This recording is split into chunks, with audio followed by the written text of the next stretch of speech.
We have what we call a loaded one today. Of course, I guess that happens usually on Monday because you're coming off the weekend where there is myriad of things to discuss. But sometimes when you do sports talk radio, you go into it and you say, yeah, there was a calendar of events this weekend, but it wasn't necessarily, an oomph weekend. But this was not that case. This is a weekend that there was a lot going on, and I think there was a lot going on that goes beyond just the shelf life of this week, for example, or setting up the week. And things that we're going to talk about and possibly look back on, earmark or page mark, if you will, for quite some time. And as I was coming in today, I thought about the fact that I think what I saw out the windshield of my car perfectly reflects, lack of a better phrase, or represents, better word, represents what we're seeing or what some of the things that we saw happen over the weekend itself, which I will explain. But good afternoon to you. My name is Jake Query. Jimmy Cook, who normally you hear on this program, and in the past, there have been a number of reasons why if he's gone. One time he had jury duty for a couple of days. I think once he was trying to try out for a reality show, if I'm not mistaken. He is actually not with us today because he is on his way back from Kansas City after attending yesterday's AFC Championship game, where once again, and we can all yawn in unison, the Kansas City Chiefs get past the Buffalo Bills. They are on their way to the Super Bowl to take on, thank you, Eddie, the Philadelphia Eagles. That side that you just heard is the voice of Eddie Garrison, who on this program we refer to as the CEO of the company, of Query & Company. And that was a game yesterday, Eddie, let's be real.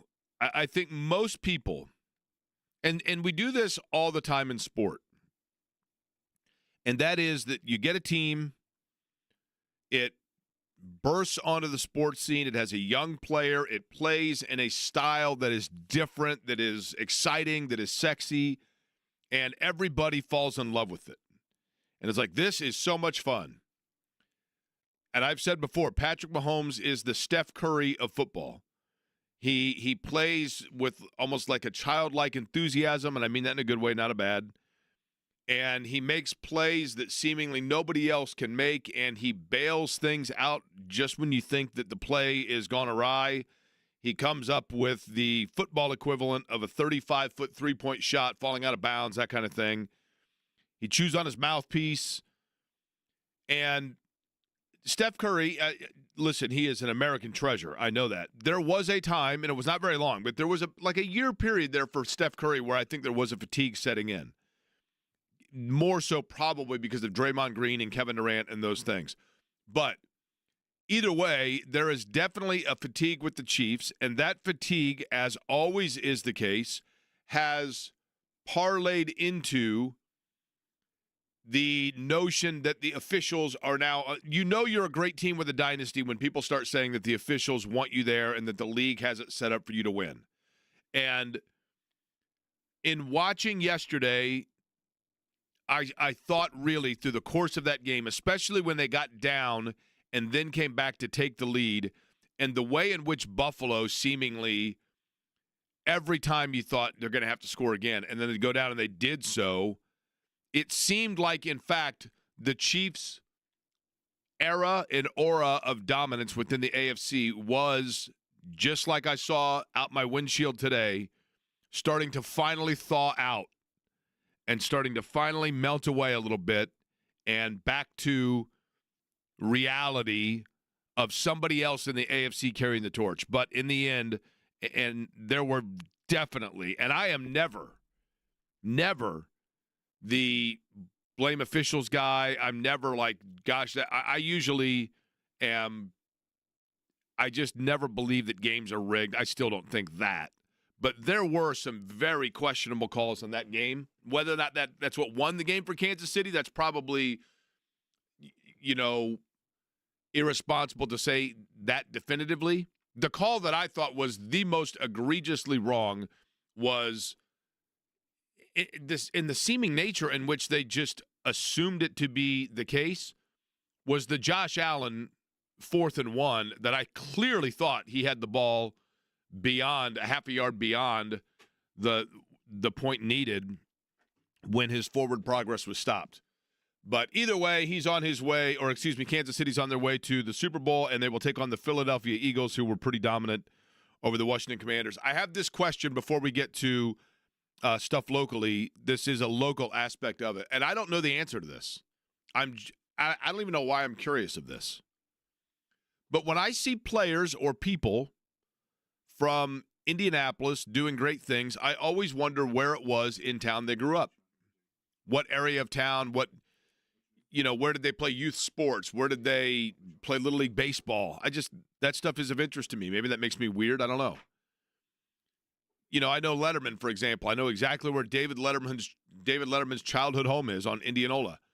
When I drive past it every once in a while, because I'm in that area, I always wondered myself, I wonder if that house is more expensive than others on the block because people know that it's David Letterman's childhood home, where he lived until he was like 20 years old, or where his family lived. And in talking the other day about somebody that we're going to talk a lot about here coming up in a minute, Mike Woodson. I know he went to Broad Ripple, but I asked somebody, well, where exactly in Indy did he grow up? So as I was watching yesterday's game, I was curious, and somebody out there, if you know the answer to this, send me a text and let me know. Terry McLaurin, who is a great player for the Washington Commanders and was a Mr. Football and a great player at Cathedral before going to Ohio State. I know he went to Cathedral, but I don't know exactly where he grew up. And was strictly curious if anybody knows, like where he played Little League football or what area of town he grew up. I would imagine like the Northeast side, but I have no idea. I was strictly curious. I actually texted Vince Egan, who does Cathedral football on the radio, and asked him if he knew where Terry McLaurin had grown up. And then I got the entire biography of everything about Terry McLaurin ever known to man, except for where he actually grew up. So if anybody knows, let me know. I'm curious. The other thing that happened over the weekend, obviously Purdue in dominant fashion over Michigan. That sets up now for Purdue to host Indiana. That's going to be coming up on Friday. I don't know why it is. Eddie, do you know why these two teams have basically the week off? I do not know. Because we're not in finals, right? I mean, No. It's not like – not that matters anymore in college basketball. But either way, both of them now idle until – the matchup in Mackey Arena. And for Indiana, it's interesting. For Purdue, it's interesting, too, because that was a dominating performance for the Boilers over the weekend over Michigan. And I think what we know is this. Purdue is a lot like the Pacers. When their point guard is aggressive and not only distributing but also scoring, they are really, really good. We saw it with the Pacers when they bounced back against San Antonio and absolutely dominated the Spurs over in Paris. Tyrese Halliburton was aggressive. And he, as we talked about, he kind of set the tone. But Purdue did the same thing against Michigan and absolutely, and Michigan's good. I mean, Dusty May's got that team playing well. But it was a great win for Purdue, and they continue to do kind of Matt Painter things, right? And figuring out who they are and buying into a system of what they are. That's the most important thing, who and what they are. Which takes us to what happened in Bloomington. And I'm going to give the backdrop here and the backstory of stuff I thought about over the course of the weekend. Was it Friday that we had Isaiah Thomas, Eddie, Yes. or Thursday? Friday. On Friday, Isaiah Thomas came on the program. And I understand it. If Isaiah Thomas is undoubtedly the most successful and the most decorated player in the history of Indiana basketball, Indiana University basketball. I mean, Walt Bellamy would be up there, but certainly, in current day, it is Isaiah Thomas. And Isaiah Thomas has coached in the NBA. He's been a great player. He's been an ambassador for Indiana, all of those things. And when he arrived at Indiana as a freshman, he had the senior leadership and the teammate of Mike Woodson on his team when they won the Big Ten. And for that reason, I had a feeling coming into the interview with Isaiah Thomas that, and I didn't know, I honestly did not know this, but I assumed that Isaiah Thomas probably has a loyalty to Mike Woodson. I respect that. I can appreciate it. The younger version of me maybe would have been more like combative or contrarian about that. but I understand it. So when we had Isaiah Thomas on the radio, and I really did go back and forth with myself about this over the weekend. And, for example, someone sent me a post on the X Post Twitter, okay? And I've always said before, if I'm going to be with our jobs, if I'm going to be critical of coaches, athletes, whatever else, it is only fair that the same is said, that I accept that the same can be said about us, what we do, right? That people can be critical of us. It's fair. And I received a message over the weekend from somebody saying, look, I thought that interview was, you didn't push back enough on Isaiah Thomas. He clearly was, standing up for his guy, and you had an opportunity to set the record straight by pointing out areas where Isaiah Thomas was carrying water for Mike Woodson, and you didn't do so. And that is a fair critique. And I went back and forth a lot over the weekend wondering whether or not I had failed in the course of that interview. Because, as somebody said, you allowed Thomas to dictate the flow of the conversation. But it's my belief, is if I'm doing an interview, that people want to hear from Isaiah Thomas. They don't want to hear from me. And if there are people that disagree with what Isaiah Thomas was saying about Mike Woodson, then I don't need to point. People have their own opinion. Like, I don't know that I need to try to change. I'm not going to change Isaiah Thomas's mind. And everybody that's listening, if they feel that he's wrong about Mike Woodson, I don't need to necessarily vocalize that, because everybody knows their same thought process, if you will. In addition to that, I will admit to this, and maybe this is, wrong, but I looked at it and I said, Isaiah Thomas is the greatest player in Indiana basketball history, and there's not a whole lot to be gained by me arguing and I thought that we presented, hey, listen, but what about this viewpoint, or people making this viewpoint about Mike Woodson? I thought we presented that fairly, but at the same time, yes, he clearly was trying to defend the job at Indiana of Mike Woodson. And I understood that, and I respected it, and I felt it was my job to allow him to do that. With all of that said, I now think, especially after this weekend, that those discussions and those explanations and that defense, while I understand it and respect it from a loyalty and a teammate standpoint, is now probably too little too late. And let me tell you why. In that game against Maryland, late in the game, and this is a game going into it that everybody knows Indiana basically has to have. You're in a position now for the NCAA tournament and for building your resume. You are in a situation where you absolutely, emphatically, 150% have to win the games that are the 50-50 games, and in particular at home. And you've got to start accumulating quad one wins. Indiana doesn't have many of them. I mean, Penn State, okay, and at Ohio State, I don't even know if that's quad one. Eddie, you'd probably know better than I if that's a quad one win over Ohio State on the road. But Penn State at the time was a decent win. But they got some bad losses in there as well. But you've got to get each and one of these games, and the clock is ticking here on trying to accumulate wins and record and resume to get yourself even eligible for the NCAA tournament for a team that many thought going into the season that Indiana was a top 15, top 20, Sweet 16 level team. Indiana is 2-7 in quad one games. They are 2-0 in quad two games. Their two quad one wins were against Penn State and Ohio State. Okay. You can say 2-0. It's fine. So you go into that game and you know you've got to get it.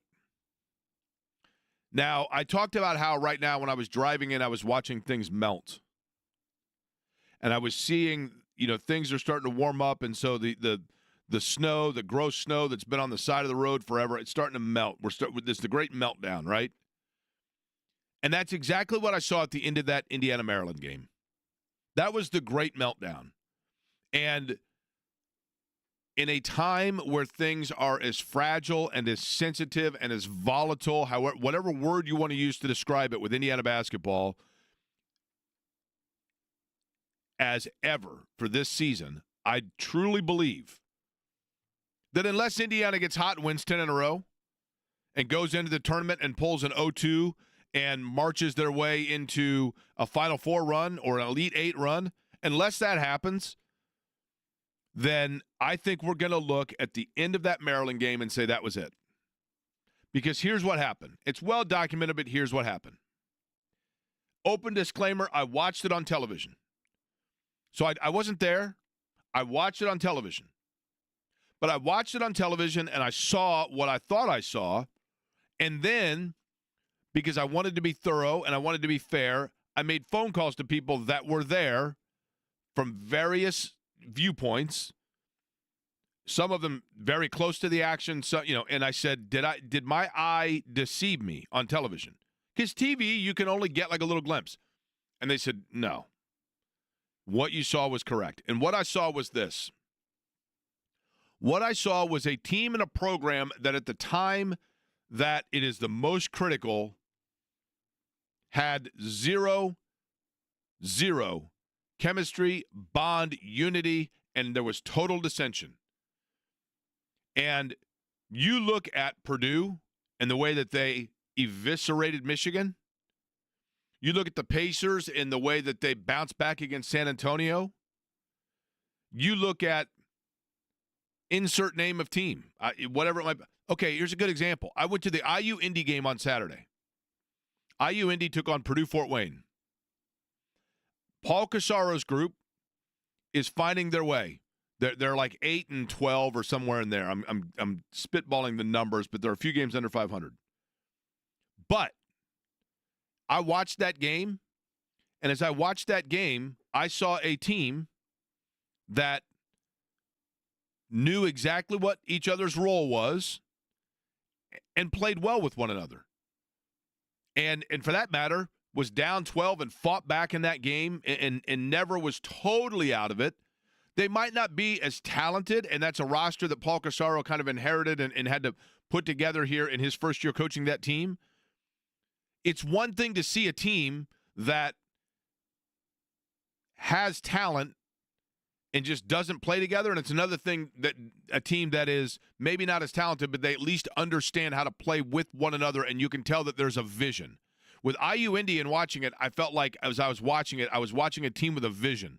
They guarded well. They moved the ball around well. Some shots didn't always fall, but they did the two things that you're supposed to do. I think in basketball, I always felt like your job was to strictly stop the other guy from scoring. And then I talked to people that played at a high level, and they said, no. Your job defensively is to simply make that as difficult as possible for them to get a shot off. You're not going to always stop a guy from scoring. You just want to make it as difficult as possible for the shot he's going to get. And IU Indy, I thought, does that. And then I watched IU Bloomington, and that group has talent. They got a ton of talent. Umar Ballo's a good player. Obviously, Malik Renu's a good player. Mackenzie Mbako, when he's hot, is a good player. They have talent. Rice is a good player. But they have seemingly no idea how to play with one another, even still, and we are midway through January, late January. And this is the bottom line. At a time when that team and that program most needed a win, and at a time when all eyes were on what they were going to do, late in that game, there's a flurry of activity. Maryland, and yes, they did get away with the travel, but Maryland hits a three that gives them the lead. Indiana comes storming down the court. They call a last-second kind of timeout. Then in the timeout, there's this total mass confusion. And Mike Woodson calls a play for them to run to get a shot off to try to win the game. But as the players are going out on the floor, he realizes he forgot to make a substitution and get his shooters into the lineup. So he puts his shooters in the lineup, then realizes he has one of them that he doesn't want in there because he wants a rebounder, pulls that guy back out. Now he's got 5 totally different players on the floor than were on the floor previously. And in addition to that, he had called out a play, but the play that he called out, he forgot to relay to the 5 guys that just went in. So they run this complete, like, phone drill Mickey Mouse Keystone Cop play that leads to a desperation three out of the corner with a guy that would not be one of your top three designed three-point shooters in that moment. The game ends, and then I see, and even before that, I see Mike Woodson seemingly yelling at one of his assistants, the assistant yelling back at him, players that are frustrated and incredulous with one another. Woodson walking off the floor, and from what I could tell, maybe barking back at somebody that's yelling at him in the stands. And then one of the Indiana players having to remind Woodson that he has yet to go through the handshake line. It was on every level and every aspect that you can describe a complete fundamental breakdown of preparation, of solidarity, of maturity, and of leadership. I don't know Mike Woodson personally. Whether or not I do is irrelevant, other than to say none of that is an attack on him as a person or as in his character, as a man, none of those things. But in the most critical of moments, in the most critical of game, and at this point in his career, the most critical of seasons, there was zero preparation, zero backup idea, and zero composure. None. Not a single shred of it. And in that, all happening within 10 feet of the guy that by title is the one who is ultimately responsible for deciding the fate and the direction of Indiana basketball, and the athletic director, Scott Dolson. Now, obviously, Scott Dolson knows that basically his boss's boss, the head of the Board of Trustees of Indiana University, is Quinn Buckner, who is a liaison, very well documented here, of Mike Woodson. Quinn Buckner's term ends at the end of this calendar year, which is well beyond when the basketball season ends. So is there some sort of a discussion that takes place with that? And Quinn Buckner, who had a very, very heavy influence, stopping just shy of saying total influence, but a very heavy influence on the hiring of Mike Woodson to begin with. And let's not forget, when Woodson was hired, it was deemed by most a pretty good hire. It was like, you know what? I like this. If they can't get Brad Stevens, if they got to buy themselves more time, then no problem. Here's a guy that they're going to get. They've got a guy in Dane Fife on the bench with him. That makes me feel good because it's a young guy that you can maybe hand it over to, depending on what happens. Then you have Thad Matta there to help out, and we know what has happened since then. And in the beginning, Indiana had some direction. They had some recruiting that was going, and people were like, I like this. They went outside the box, and I think this is going to work. But clearly, right now, it's not working. And because of a number of factors, I do believe that Indiana has resigned themselves at the very top to understanding and accepting that it simply is not going to work long term. And I think yesterday what you saw in the last 30 seconds of that game was, in fact, that big piece of ice on the side of the road that's been there that you've driven past every day is now you can, for the first time, see the visibility of the fact that it's starting to melt down. And as a result of that, it's been a long process, but I do believe that Indiana is in preparation to begin the process of moving on from that. There is a lot that can take place between now and then. I don't think it happens in the middle of the year, but I think those conversations 150%, I know those conversations have begun, and that is in no way, shape, or form an indictment on Mike Woodson as a person, any of those things. But in terms of when that program and that team most needed vision, cohesiveness, and leadership, and it most was the opportunity to put all those chips on the table and put it on display for everybody to see that the critique has been wrong, Indiana melted down. They just did. And they lose that game, and now they got plenty of time to think about it, and then it gets interesting because you got Purdue, and then you go on the road again, I believe it's Wisconsin, and then you come home to take on guess who in Bloomington? Dusty May. And if you think that it was uncomfortable with the chance about Woodson in the Illinois game, if they come in with that sort of a losing streak going up against Dusty May, who's a guy that a lot of people would love to see on the other end of that sideline a year from now, then it gets real uncomfortable. But on the microphone yesterday, Don Fisher, the voice of the Hoosiers. He's going to join us here coming up just under 10 minutes from now. We'll get your phone calls and thoughts as well, not only on Indiana basketball and Purdue, But the Super Bowl matchup, I'm curious if people are going to watch because it does feel a little bit like Groundhog Day. So a lot to unpack here on this, a Monday edition of Query & Company. Don Fisher next.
The sun is out on a Monday. That's the good news. Eddie, I think we might have made it out of the tunnel of the polar vortex. Do we know that for certain? Yes, I think we did. I hope. Listen, we've got the Chiefs and the Eagles in the Super Bowl, which, like, basically, unless you're a fan of the Chiefs or the Eagles, everybody else is looking forward to the Bud Bowl or the Puppy Bowl or whatever's on, right? But you have and yesterday, Purdue was impressive over the weekend. The Pacers were impressive. Indiana, it was a disappointment yesterday, but I'm looking at the bright side of things. The sun is out, and we're out of the polar vortex, right? Sun is out, yes. It's starting to warm up. It is. But can we get out of the 20s? Well, let's take what we can get. It was 5 below last week, Eddie. Joining us now, and I'm sure thrilled to be doing so based on that segue, on the Express Pro Tire and Auto guest line is the voice of the Indiana Hoosiers, Don Fisher. Don, the reality is this. I mean, I guess there's kind of no way to sugarcoat it. I just thought at the end of the game yesterday, it was clearly chaotic. So let's begin with this. If we're going to go with the fact the sun is out today before we discuss the end of the game, give me points of that game yesterday, if there were some, that were encouraging, if any, for Indiana in terms of the way they played, because Maryland is a pretty good basketball team. They are. Indiana found themselves down 10 in the second half, and Indiana came back and actually took the lead by 5, I think, with about 3.5 minutes to go, something like that. Still led by 4, I think, just at about the minute mark, and had a chance to win the ball game. They just did not make the plays at the end that constitute a victory, and without question, that's the disappointment, because Indiana did bounce back and got back in the ball game. Even they were only down 1 at halftime, so it was a close game throughout most of the contest. But that 10-point lead they had with right about 10 minutes left in the game itself looked like things were going down the tubes, and Indiana righted the ship, so to speak, and got back in it and really had a chance to win the game, and probably should have. In terms of, Malik Renew comes back, who we know is, might be Indiana's, it's maybe unfair to say best player, but obviously a critical piece for them. And there was a lot of question, Don, about how Indiana would play with 2 bigs now, because we saw Umar Ballo really blossom when Renew was not there and going with just kind of the one-man post game. How would you assess the way Renew played and just kind of the way that they reacclimated him here with the rest of the lineup? Well, he played in the Northwestern game briefly, did not play well in that contest, as you know, and didn't see a lot of playing time. I think in total, he just played like maybe about 10, maybe 11 minutes in the game. But he looked rusty as he was, which he was, and obviously he had a few more days to get ready for this matchup with Maryland. And I thought he played better in the game, especially in the second half. It seemed to me like in the first half he was still pressing a little bit, maybe trying too hard to help or whatever the case may be. But I thought in the second half he got it going, and I think he scored 8 of his 10 points in the second half and looked much better and more comfortable down on the low block. But that being said, his performance didn't hurt Indiana by any stretch of the imagination. But at the same time, and again, I'm not sure that playing the 2 bigs at the same time out there on a consistent basis is the way to go, but they have 2 bigs. And with Malik Renew and Umar Ballo, you've got 2 guys that are capable. And with Reese and Derek Queen, those guys are very tough matchups for anybody. And so I think playing 2 bigs against 2 bigs is not a problem. Don, Don Fisher's our guest on the Express Pro Tire and Auto guest line. And I guess I'll just on the air confess this, right? There is a level of understanding that goes into the respect of, you're the voice of the basketball team. I mean, it is your job to talk about what happens in the game, but at the same time, I don't want to put you in positions to have to then, after the fact, say negative things about the program in general, right? I mean, there's a balancing act there, and I realize that. But the reality is, at the end of that game, I don't know how you discuss it without bringing up the fact that it appeared to be, from the outside, total chaos. And like there wasn't a very well orchestrated plan as to what Indiana's execution was going to be in that final possession. But you're down there closer than I'm watching it on television, right? So I can't see it up close. What was your overall assessment of what you witnessed just in terms of how that exactly collapsed there, not in terms of the play itself, but in what seemed to be complete confusion in setting it up. Yeah, and I think they had a timeout. This was prior to Rodney Rice knocking down the 3-point shot that dictated that they had a foul to give. And Coach Woodson told these guys, look, we've got a foul to give here. Let's try to make, let them come down the floor, but we don't want them to get off a 3-point shot and make a basket that's going to put us behind again. And the foul just didn't happen. I mean, nobody fouled the shooter. And Rice was the guy who was shooting the basketball and put in that position, and nobody got a foul committed before the shot was taken, which was what was supposed to happen. And that I think that was the biggest problem. And then following that, you had a timeout, and they had a play set up, and Indiana fumbled that play and didn't happen. And so now you've got to take. They had no timeouts left. You got to take it. You got to get the ball inbounded. Well, Coach Woodson puts in 2 players at that point. And to me, you haven't got a timeout to go back over everything with the 2 new guys you put in the ball game. At that juncture, I don't know if he feels it was a mistake to do what he did, but he wanted to have shooters in there because you had 3.9 seconds to go. You've got to get a shot off here. Again, we could sit here and criticize everything in that last segment of the ball game, and there's no question there were things that you could have done differently.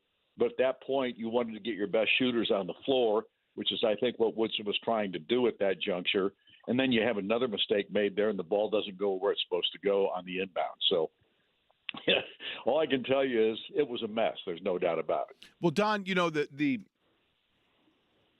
fans obviously, live and die with every shot and every, and media as well. I mean, we can be hyperbole about some things maybe and fatigued with other things, et cetera. You're around it a lot, and you do every game. You watch every game. You watch every time out, et cetera. Where would you assess, I guess, where Indiana is right now in terms of, do you feel like this is a staff or a roster that is starting to feel the pressure of the obvious external conversations that are taking place about it? I don't know how it's affected the players. I don't think the coaches have been affected by it at this juncture because I think they go about their business. I haven't been to practices of late, so I can't comment on that. But I don't see a big difference in how Woodson handles things with his players away from the floor. So it's hard for me. I'm not an X and O guy, as I've pointed out many times. I'm just a guy that does the play-by-play, and I understand a little bit about basketball since I've been around it for a long time, and I toiled as a broadcaster under the Bob Knight era, which was probably the greatest era in college basketball for a long time. And so all I can do is tell you what I see. I haven't seen – it doesn't look to me like we've seen pressure out of these players at this – in other words, are they feeling all this pressure that everybody's talking about and all the criticism of Mike and his staff?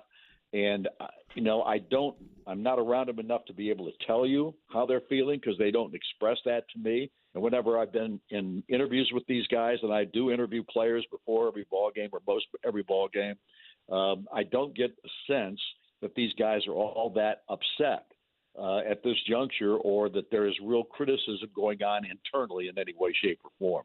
I don't know if that answers your question, but I don't know how else to answer it. Well, Don, let's end with this. I want to end with what I heard in the beginning, okay? And the beginning of the game, I mean by that. I think that sometimes it's important for us to be reminded that sports are sports, okay? And yes, I mean, look, I get it. Trust me, I know, and I'm sure I speak, similar to the experiences you have. When Indiana's not playing well, I could literally be in Antarctica, and I'll know if Indiana's not playing well because I look at my phone, right? And you look at the text and everybody, and you get it, right? It's a very passionate fan base. Yes, it is a passionate fan base, and I will tell you this. I'm not on social media of any kind, never have been, never will be. So I don't see a lot of the things that you're seeing and a lot of other people are seeing, and the negativity and that kind of stuff. So I don't get a feel for it like a lot of people because I'm not on social media.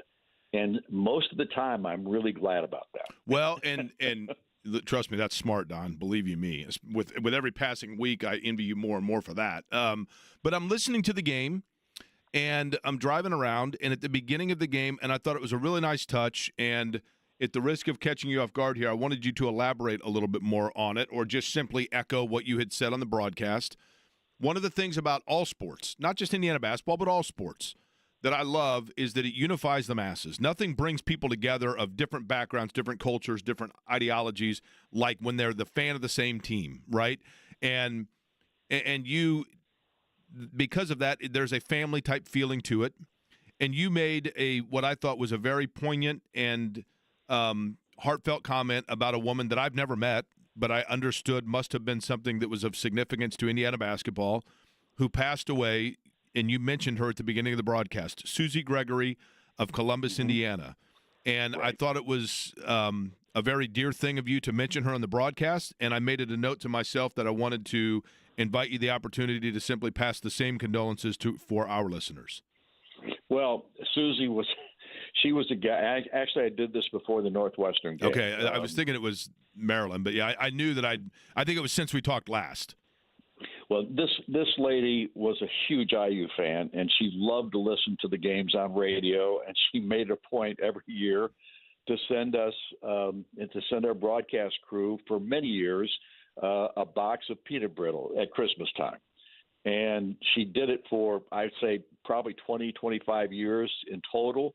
The last 2 or 3 years, she did not send a whole box to just me. She just sent it to me rather than to our crew, and she wasn't making as much as she previously did, but she was battling cancer. And without question, a dear lady, she sent me a picture. She painted a picture of the chaos that ensued after the Christian Watford shot back in 2012 or 11-12 season, or the 12-13 season. My apology. At any rate, she did this picture. She's an artist, an abstract artist, and she sent me this picture on top of everything else that one Christmas because of the Watford shot and how explosive it was to the fan base, to the program, and all of those kinds of things. I just thought it was a tremendous, on her part, it was just something that was really special. And so, like I said, I still got peanut brittle this year at Christmas time, and then about a month later, she passes away. And it was heartbreaking, and I just thought she deserved – she was such a huge IU fan, and I just felt like it was something we needed to do and say. Well, and I appreciated it in listening to it, right, because that's what it's all about. And I think sometimes when we get caught up in the nuances of basketball and sports in general, we forget that in the end, it really is just about people connecting over something where they can find a common bond. In this case, it was, and who doesn't love peanut brittle? Let's be honest. Who doesn't, other than your dentist, Don, who doesn't love peanut brittle, right? Yeah, well, the dentist doesn't like it much, but I ate it all. Actually, you know what? It's job security for the dentist. He loves it. I'm sure he does. You know, well, Don, we appreciate it. Listen, obviously, a little bit of time now to catch your breath, and then Purdue coming up on Friday. But there is a coach's show tonight, 7:05 Inside IU Basketball with Mike Woodson. Correct? Yep, we'll be at Hoosier Hanks in Bloomington. It's been a while since we've been there. I'm looking forward to it. All right, appreciate it, Don. Thanks, guys. Appreciate it. See Don ya. Fisher on the Express Pro Tire and Auto Guest Line. And yeah, I guess that was the Northwestern game. I just remember it was obviously since we had talked to him last when he had made the comments about Susie Gregory, so wanted to be able to allow him to elaborate on that. All right, back into what took place yesterday in the football side of things as the Super Bowl is set. And here's the fun thing. This leads to, as I understand it, a little bit of drama inside the home of one Eddie Garrison. I'll explain next.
You know, the NCAA Final Four, the thing that I always loved about the Final Four was it always seemingly was three teams and that you knew were going to be there and then one wild card. There was always one, LSU in 86, an 11 seed. Just how in the world did they get there?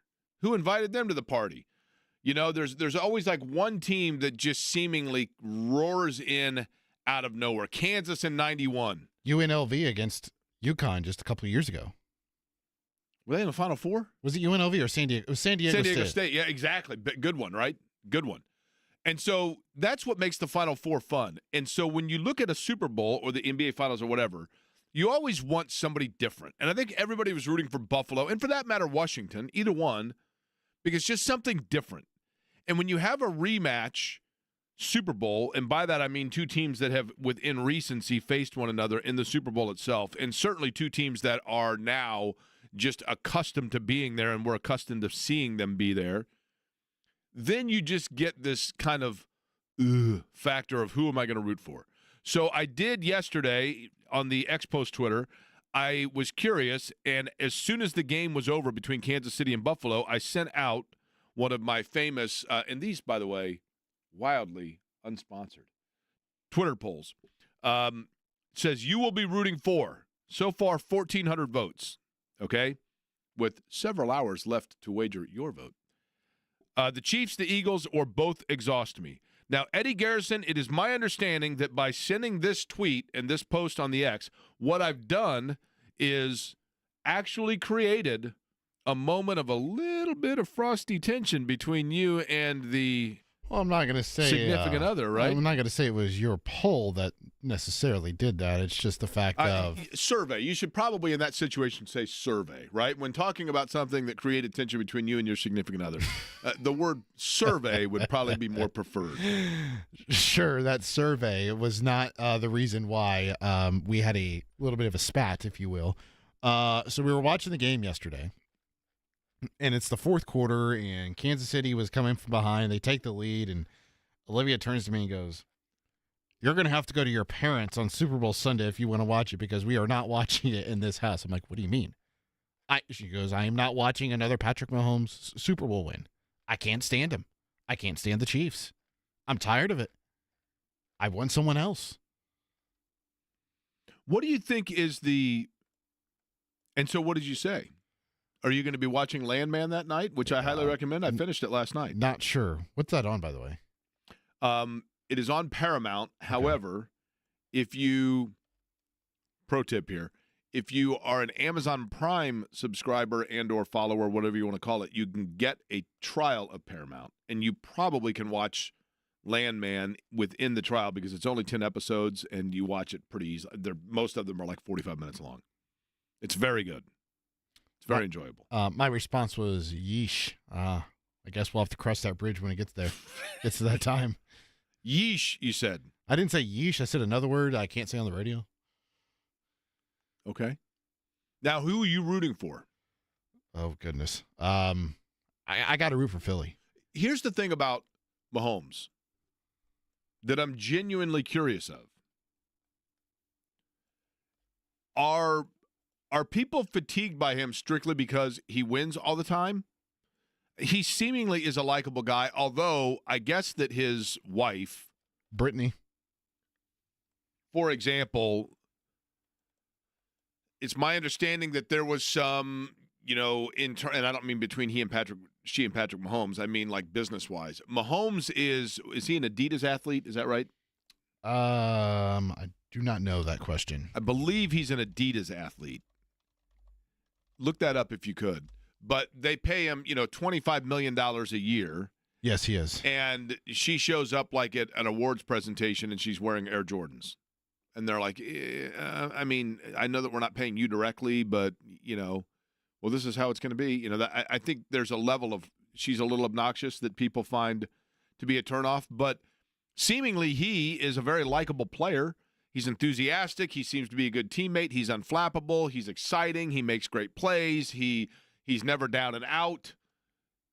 He afterwards is complimentary of the opponent. There's a lot to like about him. There's a new wrinkle to this situation.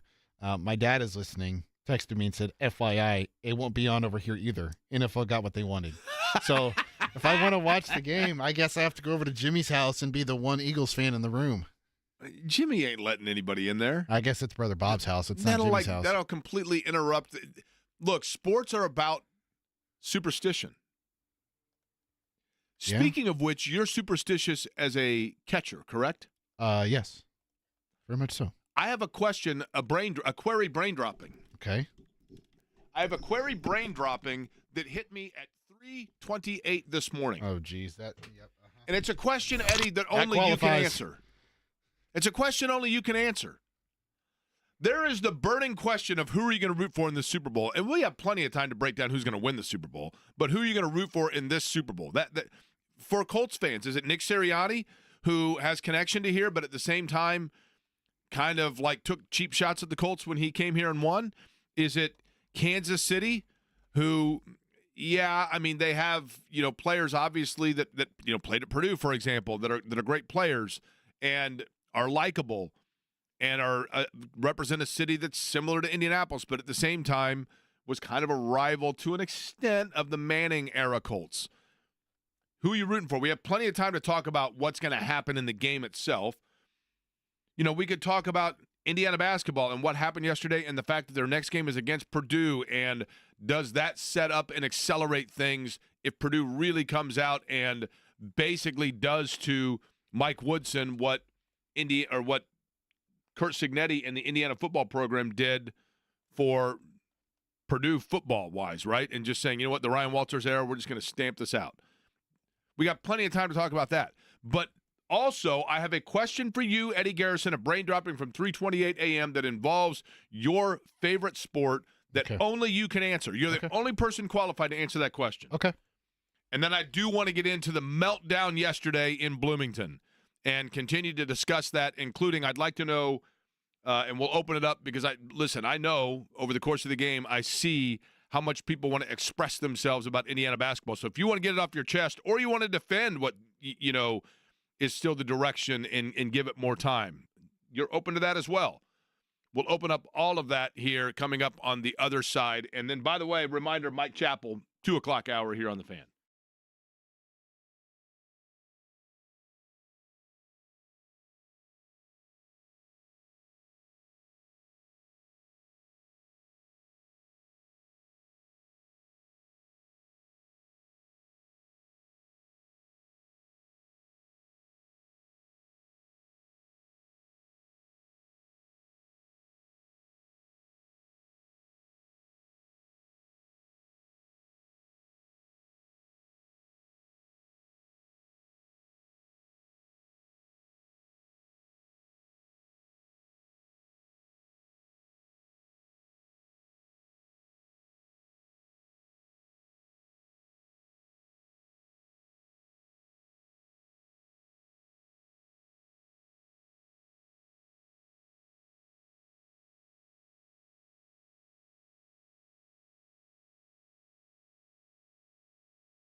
1 o'clock hour. It helps if I turn my mic on. Underway here in Indy. You know where else it's the 1 o'clock hour, Jake? Everywhere in the Eastern time zone? Yes. I thought of this last night when I was – so I finished Landman, and I watched the entirety of both games. Philadelphia, I'll tell you what, we talk about Kansas City. Philadelphia and is so good offensively yesterday with Saquon Barkley. That first run was obviously impressive. Every once in a while you see this happen when like local TV stations decide to stand outside stadiums and interview people. It never goes well. It never goes well. The one thing that I learned when I used to do that is if you try to like ignore the drunken rabid fans, if you try to ignore it, then you're literally just dressing yourself as raw meat and walking into a Wolverine pit. You got to embrace it. You got to let fans know that they're like a part of it and have fun with it, and then they kind of get on your side, and then it can become fun and pretty good television. But there's never anything more exciting. I don't even know if you see this much anymore, but when local news people, they always take some news person that doesn't really know a lot about sports and they drop them outside of it. And they're like, that's right, guys, the game's over and they won, and let's talk to some of our fans after our team won. And then it never goes well, right? And then you find, and this is the beauty of fans in the NFC East, there's nothing better than when maybe it's this. Maybe Saquon Barkley was so impressive yesterday against Washington that it knocked the memory out of fans of the rest of the teams in the NFC East that he played for the Giants and was a household name when he was in college at Penn State.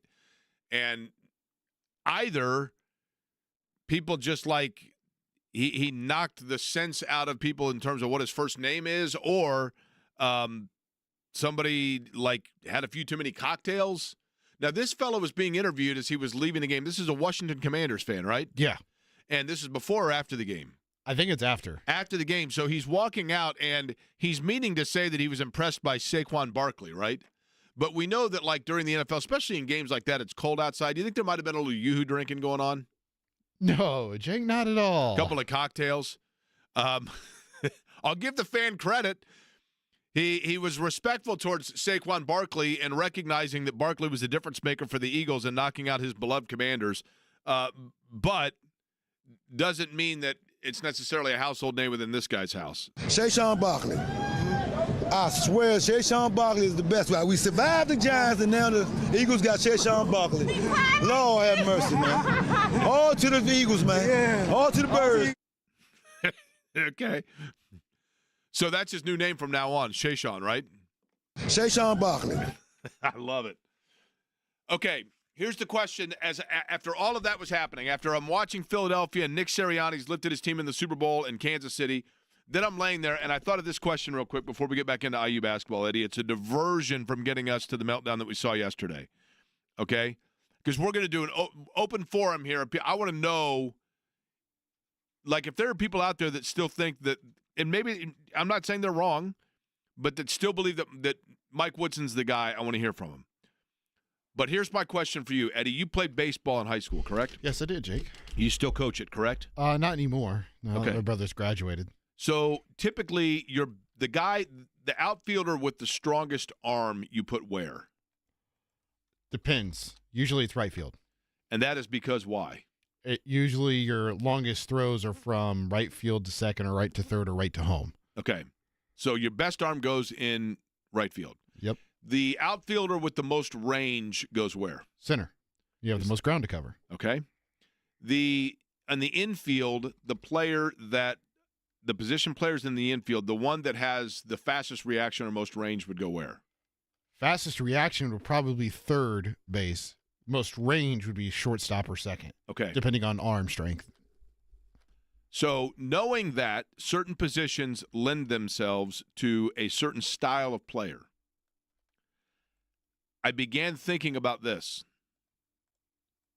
What is the reason? There's only one thing I could think of, and even that seemed to me to be, I'm not so sure. Why do we never see left-handed catchers? You do until you get to a certain age. There've only been, I got to thinking about this. I'm laying there at 3:28 this morning, and this is one of those things. This is one of those things that now I just asked that on the radio, and people listening are going, look, man, IU melted down yesterday. The Super Bowl's here. Purdue blew out Michigan. The Pacers blew out the Spurs. Why in the world is this guy asking this? And I get it. Which bases are most stolen, Jake? Understood, but hang on. But I get it. But people are in their car right now, and they're saying to themselves, why is this guy asking that? But this is what I've just done is the sports question equivalent of basically just rickrolling somebody, right? Because tonight, 10 hours from now, you're going to be sitting around and you're going to go, I heard this question today, and I got to thinking about it. And that guy's right. I've never seen a left-handed catcher. There have been 2 in Major League Baseball in the last 25 years, 30 years.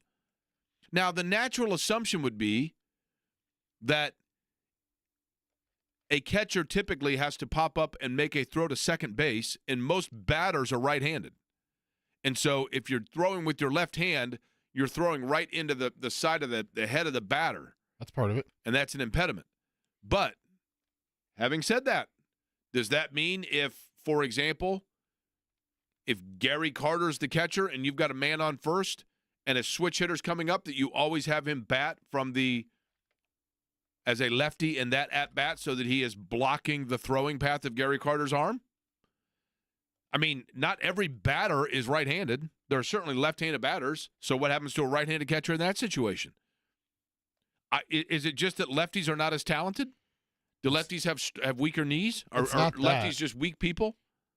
So you can't steal first, obviously. So that's the reason why you see more right-handers. You see a lot of stolen bases at second and third. It's hard for a lefty to throw to third in a quick amount of time because typically your leadoff from second to third is going to be bigger than your leadoff from first to second. Why is it harder to throw? Why is it harder for a lefty to throw to third? Because if you're a lefty, you have to completely turn around and square your shoulders. Nah, you ever watch Patrick Mahomes throw? Okay. I'm just saying. So do you believe then that lefties are not trained to be catcher for that reason and therefore they never do it? I don't think it's that they're not trained. I just don't think coaches go for it. So a kid shows up that is a dynamic, he's got a great arm, he can call a great game, he's quick, he's quick, etc., but he's left-handed. Because catching the ball itself, the hand-eye coordination of it is tricky. A guy's got all the tools, but he's left-handed, and so therefore the manager is going to say, "Nah, sorry, go play first." Unless he is some ungodly catcher who's got a cannon for an arm, probably, yeah. Or center, if he's quick enough. Okay. Or left. Have you ever thought about the fact there's no left-handed catchers in Major League Baseball? No.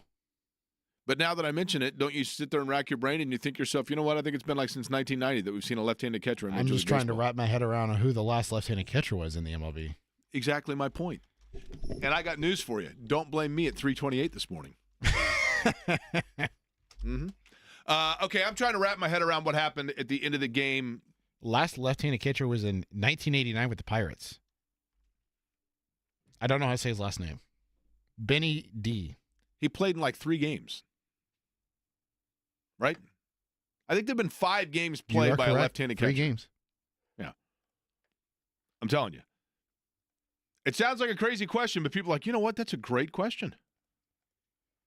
Right? Let's not bring it up to Isaiah Thomas. Okay. So that takes us back to this point. I think yesterday, I really do believe this. I'm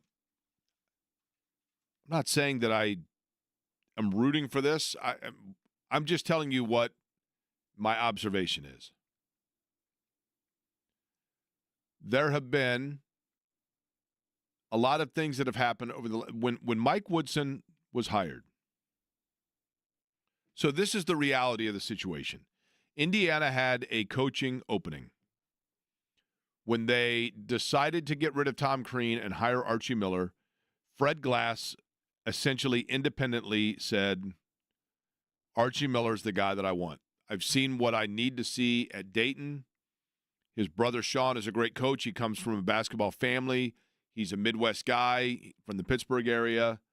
That's always a question, is Pittsburgh Midwest or is it not? But Fred Glass made the decision, Archie Miller is the guy that I want. And they somewhat surprisingly, Tom Crean's, let's be real, the end of the Tom Crean era was very up and down. And I think Tom Crean's departure from Indiana was one met by most Indiana fans of, I can kind of go either way with it. I'm kind of cool with it either way.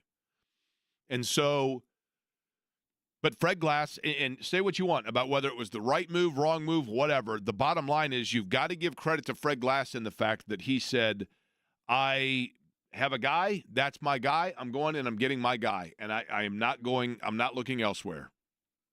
It's a one-man search. And that one man was Archie Miller. And they went and got him. And it just didn't work out.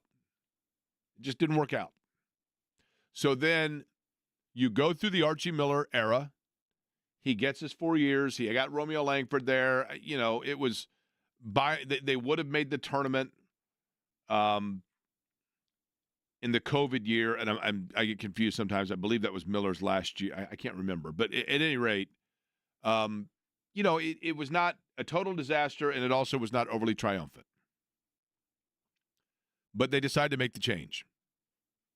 And, of course, you had the change with Scott Dolson being the one to make that hire. And Scott Dolson, the athletic director, who had worked, obviously, and has been around Indiana basketball. He was a manager for Bob Knight. He's been around forever and is well-respected. He is a great fundraiser and, I think, a well-liked person within the athletic department. And at that time, they offered the job to Brad Stevens. And Brad Stevens, who reportedly, I think, I'm going off memory here, I think it was 5 year, $50 million was offered, and Brad Stevens declined. And so then, and I do think that there were other coaches that they may have talked to or reached out to or explored, but in the end, they went with Mike Woodson. And when they hired Mike Woodson, I think the thought amongst the Indiana fan base was, you know what? This is a little outside the box, but I kind of like it. Like, let me give this time. He'd been in the NBA. He's an Indiana guy. He grew up in Indianapolis. He knows Indiana. And I really like this because they got Dane Fife that's going to be on the staff. And then presumably what that means is for 4 or 5 years, Woodson's going to do this until he's ready to retire. And he's going to hand over the reins to Dane Fife and or Thad Matta. And I like this. This is, man, they did their homework here. And in reality, I think what happened was this. I don't know, but, I mean, what I'm about to say is obviously not overly earth-shattering. And that is that I think Dolson still wanted to maybe explore some other avenues, and then Quinn Buckner came in and said, along with some prominent boosters, and said, let's go with Mike Woodson. Mike Woodson checks a lot of boxes. He's a former Indiana guy. He's a former Bob Knight guy. He's from the area. He has NBA ties. And that's what we're doing. And I think Dolson was like, well, let me ask some people around about it. And they're like, no, you can if you'd like, but this is what we're doing. And my assumption would be that the other factor in the Dane Fife, Thad Matta, like we'll have Thad there to kind of teach Mike Woodson the college game and what goes into the college aspect of it and recruiting and that kind of thing. We got Dane Fife there for potentially the handoff situation and to be an X's and O's guy, etc. And I think maybe that was brought in as kind of a compromise of, because this is what we're telling you you're going to do. And to be fair, in the beginning, I think there were a lot of people that were open to it and a lot of people that were cool with it. But over the course of time, it has gone south quickly. Not all of that is Mike Woodson's fault. Some of that is the fault of an unrealistic expectation from the fan base. And I know that that's tough love to say. But Indiana fans that think to themselves, this is ridiculous. We got a guy here that played for Bob Knight. We got banners up there. We need to be up there with Kansas, Kentucky, Duke, Louisville. Okay, but the fan base itself is part of the reason why I think some coaches have been like, yeah, I don't know that I want to go there. I know that sounds crazy, but the expectation and the delusion of the fan base is a little bit, and I'm not sitting here trying to carry Mike Woodson's water and indict fans. That would be really dumb of me to do. But I do think that the passion and the rabid nature of the fan base at Indiana is a factor in why there are a lot of coaches that limits your pool of potential candidates that you could hire. Because I think people just get a little bit leery of the hornet's nest that can become the Indiana coaching job. But yesterday, this is what I keep going back to. When we had on Isaiah Thomas, and Isaiah Thomas very clearly was trying to spell out the defense of his friend Mike Woodson, and I can appreciate that. I can respect it. Should I have counterpointed him more than I did? Maybe. I don't know what would have been gained by that, because it's kind of a no-win there, right? I just let Isaiah Thomas speak his mind, and I thought he was fair in saying that he thought critique was okay, but he pointed out the passion for the Indiana fan base. But if Isaiah Thomas is coming on the radio to discuss Mike Woodson, then clearly it would seem as though people close to Mike Woodson are aware of the criticism of the era and of the administration. And what I can't get past, what I can't overlook, and I'm just talking basketball here.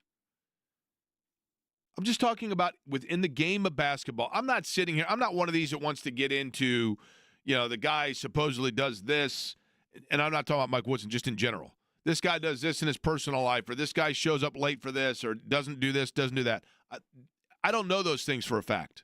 I don't. I hear the same things as everybody else. I don't know those for a fact. What I know is this. What I witnessed is this. What I saw with my own two eyes was this. I'm watching that game.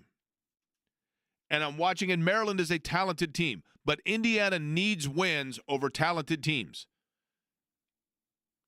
If Indiana was a high school senior right now trying to apply to college, Indiana has a 2.2 GPA and a 990 on their SATs, and they're signing up for every possible extracurricular activity in the spring of their senior year to add to their resume for colleges to be able to say that they have more going for it than just the two things that you can most visibly see. And Indiana right now is in a position where they've got to start stockpiling wins. They've got to do what they can to get into the tournament. And in a situation where they have a good team in Maryland that they are down, and then they come roaring back, and they take a lead, and Mackenzie Mbako gets a little bit hot, and Malik Renew is working his way back in and everything else, and you have guys that can shoot the basketball in stretches when they get hot. Mbako, when he gets hot, can shoot the basketball.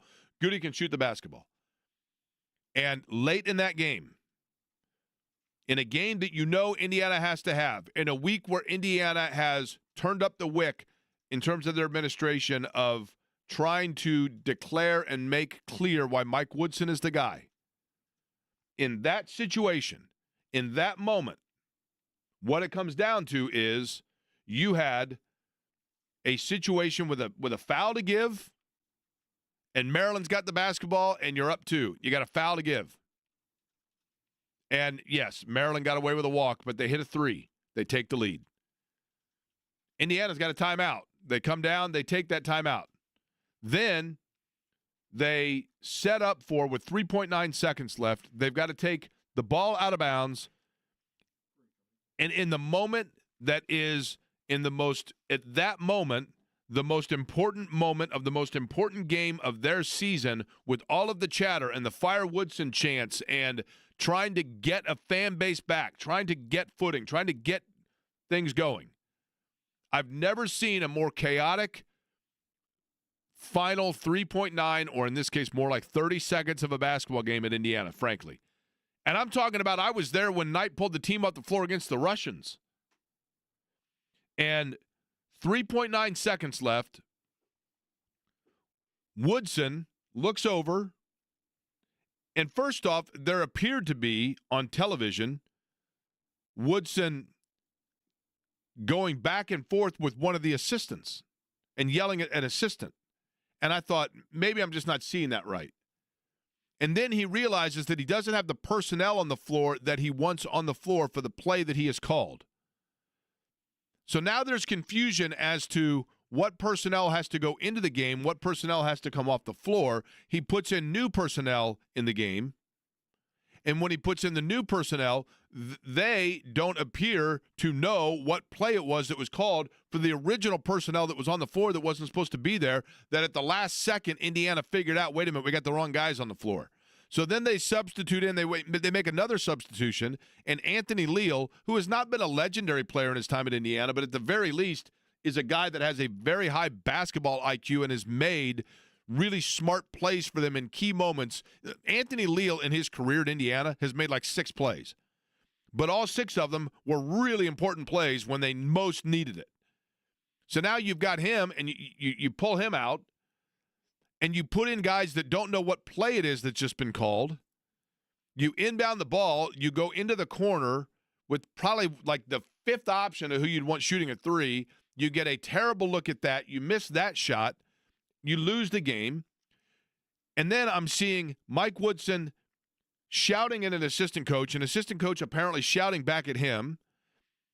I see the players like this kind of chaos and Woodson leaving the floor. It appears to me as though Woodson is yelling at fans that are yelling at him. Never good. And then one of the players has to go to Mike Woodson and go, by the way, coach, you still got to go through the handshake line. So he turns around to go through that.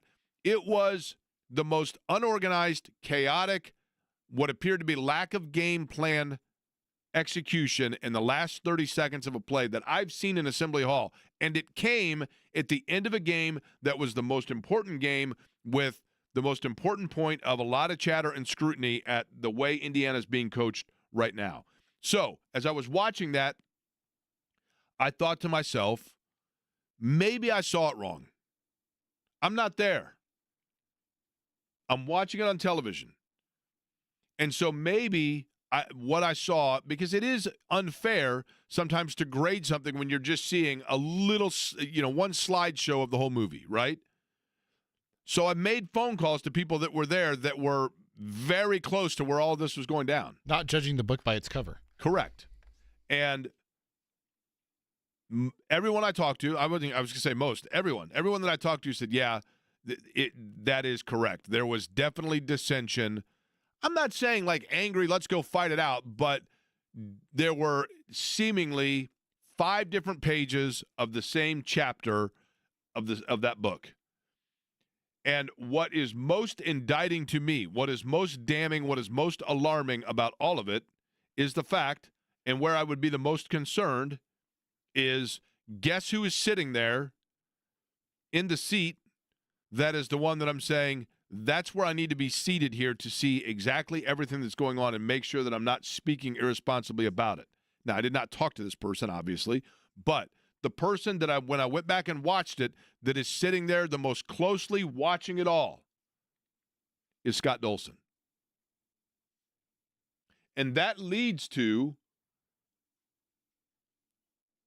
just like when you watch a show, yesterday I watched Landman. I told you that. I watched the finale last night. I don't know that I watched the finale last night of Indiana, but with any show, it leads to cliffhangers that lead you into curious of what the next episode of the next season is. And this season of Landman, of what I watched from a basketball standpoint, is not in its final episode. But there's another episode coming that makes you wonder if the end of the season isn't coming near. And by that I mean, what happened yesterday in that last few minutes and what is on the horizon for Indiana really muddies things in terms of the direction of where they go if, in fact, they want to make a decision or really inventory the state of the program. Because there's something around the corner that is like one of those monsters that you look around the corner in the haunted house and it's like there's no way you can avoid that. And there's a big thing coming for them, and it's coming faster than you realize. And it leads to the next 2 games now becoming even more important than the Maryland game. And I'll explain what I'm talking about because I think it's going to be fascinating to watch. And I want your thoughts on it as well if you're an Indiana fan or a Purdue fan, either one, because this is IU Purdue week. It ends on Friday with Indiana in West Lafayette. 239-1070, the telephone number. But I'll tell you what it is that I think is looming large now, and it becomes even bigger. The smoke's about to get heavier. The drama's about to get more tense in Bloomington. And I'll tell you why next.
So here's the real trick for Indiana.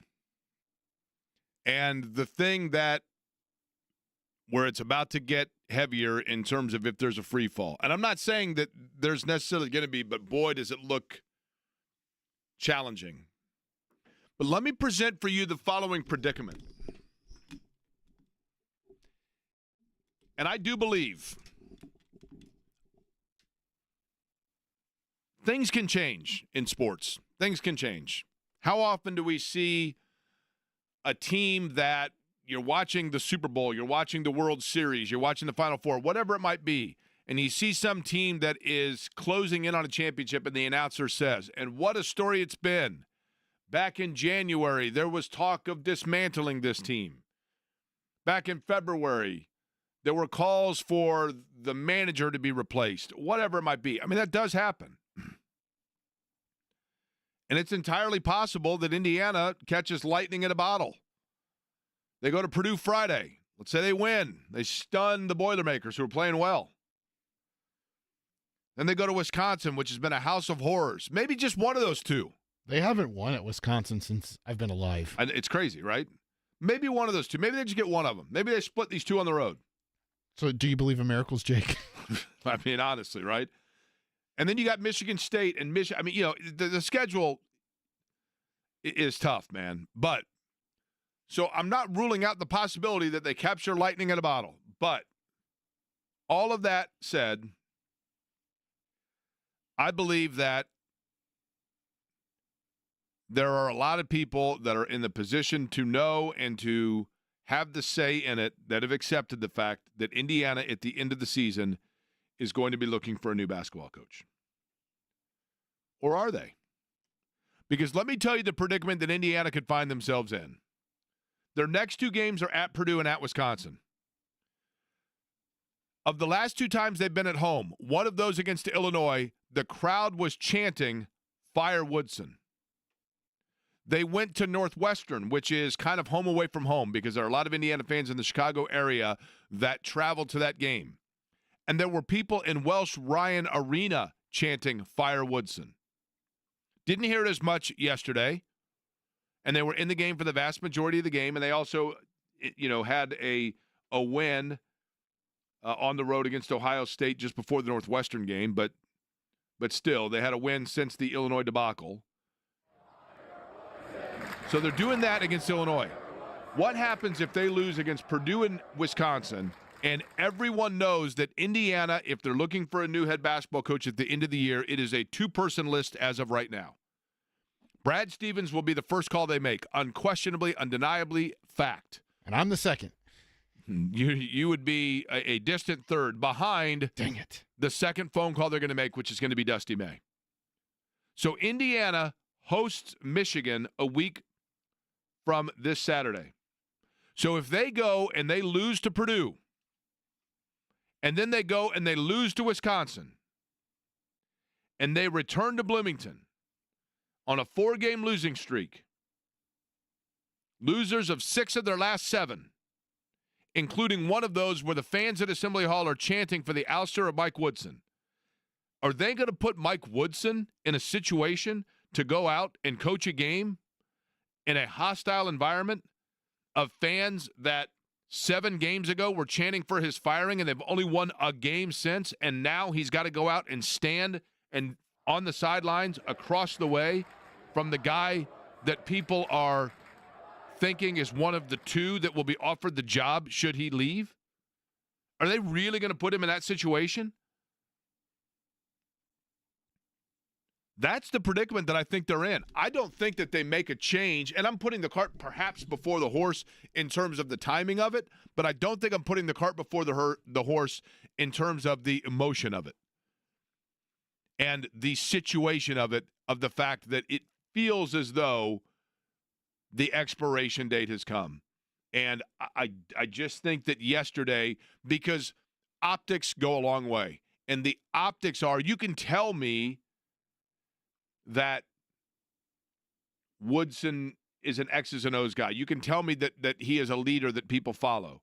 But at the end of that game, when you only needed one and you went for 3, and when you had a play drawn up that the guys going in didn't even know because they didn't know they were going to go in because you had the wrong roster originally that was on the floor, and total chaos in that last 3.9, and you chuck up a 3 when you only need 1, and you didn't foul when you were up 2 even if he had called for it, and you didn't call a timeout, et cetera, and you did all of that when you are standing literally within 20 feet of the guy that decides your fate, who's watching it with a very trained eye and listening to the crowd.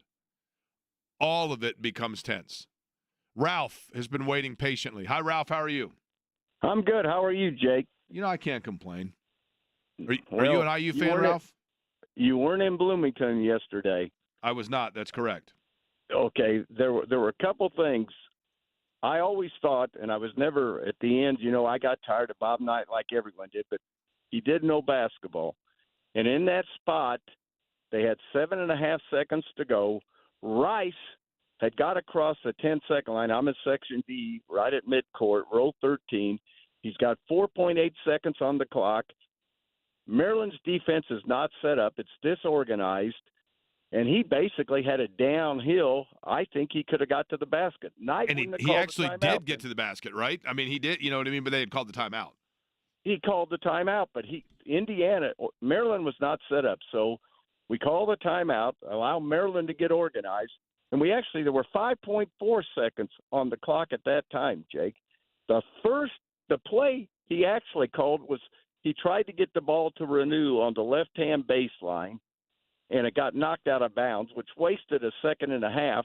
But I couldn't understand that because Renew struggled all day with size. He was 5 for 14 from the floor because the 2 big Maryland guys, the size caused him a lot of problems. I said, why the heck did they do that? And then you're right, the last 3.9 was really, really belt them. But they should have I don't think they should have ever called the timeout. Ralph, here's the thing, and hang on the line because I got a couple questions for you here, okay? Okay. The first being, somebody pointed this out to me, and I agree with it. I remember, and yeah, Ralph, and I loved the fact that you admitted it, Ralph. I love the fact that you said towards the end you were tired of or fatigued by Bob Knight. I totally agree with that, and I think sometimes we forget that, right? We forget that, like, from 95 to 2000, Knight was just on cruise control, and people were getting frustrated, right? We forget that, or we overlook it. We gloss over that. So I appreciate the candor there and the honesty because I agree with you. But how many games did we see, great shots and great moments that you've seen in that building, Ralph? Edwards' shot against Michigan, obviously not in Assembly Hall, but smart shot. Those were situations where Knight did not call timeout because he felt like his team should be better prepared in that moment than the opposition, right? And you take advantage of their weakness. And sure, and why do you let Maryland set up their defense? Correct. They were in chaos too. That's what I mean. You should have a team that is well orchestrated in that situation. And somebody pointed out to me, Ralph, that you could envision Brad Stevens standing there calmly calling out, play number, go for two, because he knows that his team is perfectly prepared for how to execute in that moment more so than the opposition. And then you just see Stevens standing there, and I think that the visions of those sugar plum fairies start dancing in Indiana, in the Indiana fans' heads when they're watching what didn't unfold yesterday. Now, the other question I have is this, Ralph. You pointed out you're a season ticket holder, correct? Well, I share season tickets, but I go to about 8 or 9 a game. Okay. 8 or 9 games a year. Now, Ralph, when I was a kid and my dad and I would go to IU games, we had season tickets. I would always get, at halftime of every game, I'd get a hot dog, a caramel corn, and then a Coke because I love the little plastic cups, right? Now, I don't know, and I'm going to show my ignorance here on how long it's been, and I'm embarrassed to say this. Do they serve beer now at IU games? I know they do at Purdue. Do they at IU? Yes, they do. They cut them off with about 10 minutes to go before the end of the game. Okay. Do you happen to know, Ralph, if you're going to be at the UCLA game on February 14th? I'm not. I don't. I've got tickets. 2 tickets left. I got Purdue and Ohio State. Darn it. And okay. I've met before. I was one of Robin's best friends, so I used to go I used to see you sometimes at the Star News. Well, I saw you this year at the Star News. Sat across from you with you were by Billy Shepherd. Of course, Ralph. Yeah. You're much more subdued than normal, right? I was going to say, it would have been. Ralph, it would have been perfect. It would have been perfect, Ralph, because if you had the tickets on the 14th, I'm actually taking Shannon to Assembly Hall for the first time, and I was going to have you meet me and have a beer, Diet Coke, perfectly sufficient, during the game. But I can tell you this, and Ralph, I'm glad you mentioned that. You're talking about Robin Miller. And oh, yeah, he was the best. He was not only the best, Ralph. I was going to say it would be perfect for you to meet Shannon at the UCLA game, because and now it even is more perfect because I will never forget, Ralph, when Shannon, my girlfriend, and I first started dating, I mentioned Robin, and Shannon said, I can't stand Robin Miller. I hate Robin Miller. I don't like Robin Miller. And I said, what do you have against Robin Miller? And she said, he wrote something about my dad in the newspaper once, and I didn't like it, and I don't like him, da-da-da. And I mentioned it to Robin and just kind of let bygones be, whatever. We got a laugh out of it. When Robin got sick, I mentioned it to Shannon, and Shannon said, well, I know. And I said, how do you know? And she said, because I have lunch with Robin the second Tuesday of every month and have for like 15 years. Because that was who Robin was, right? Once he found that out, he loved it. He loved that challenge, right? And Robin Miller reached out to her and was as good to her, and literally, I kid you not, like she loved him, and he was so good to her. But Ralph, that is one of 1,000 stories like that in Indianapolis. There will never be another Robin Miller ever. I can promise you, the waitress at the Working Man's Friend took about a 40% cut and pay when Robin passed. I mean, we'd go in there and our bill would be $35, and he'd leave $100 on the table. And I say, Robin, he'd go, Doc. He'd call me Doc for some reason. He said, Doc, she needs it more than we do. That was just the way he was. The absolute best, absolute best. Ralph, man, it's a pleasure talking to you. We'll see you soon. All right, man, I appreciate Pleasure mine, and go Hoosiers, please. That's right. All right. Again, I want to hear from other people as well on what they thought about it yesterday, but I'm also curious on who you're rooting for in the Super Bowl. I want to know who you're rooting for because Eddie, for example, his girlfriend's boycotting it. It's a Super Bowl boycott. Somebody said, they're like, nobody's going to watch this. I'm like, 160 million people are going to watch it, but that's cool if you want to say nobody. Yeah, so she said, we can't have it on in our house.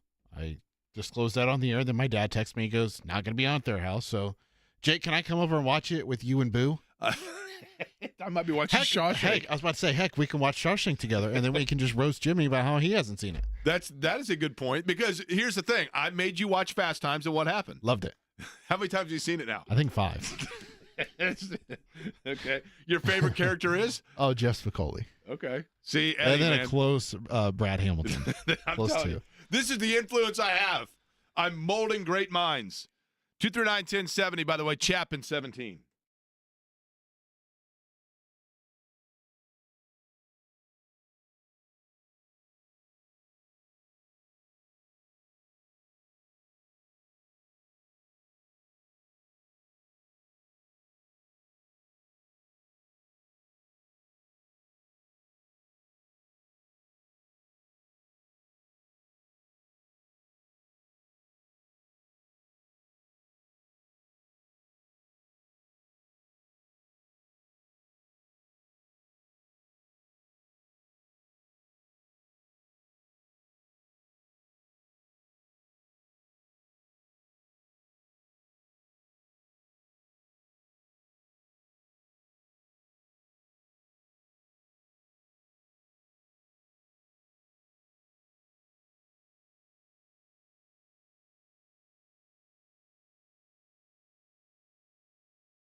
Saturday, by the way, a lot of fun at the Jungle.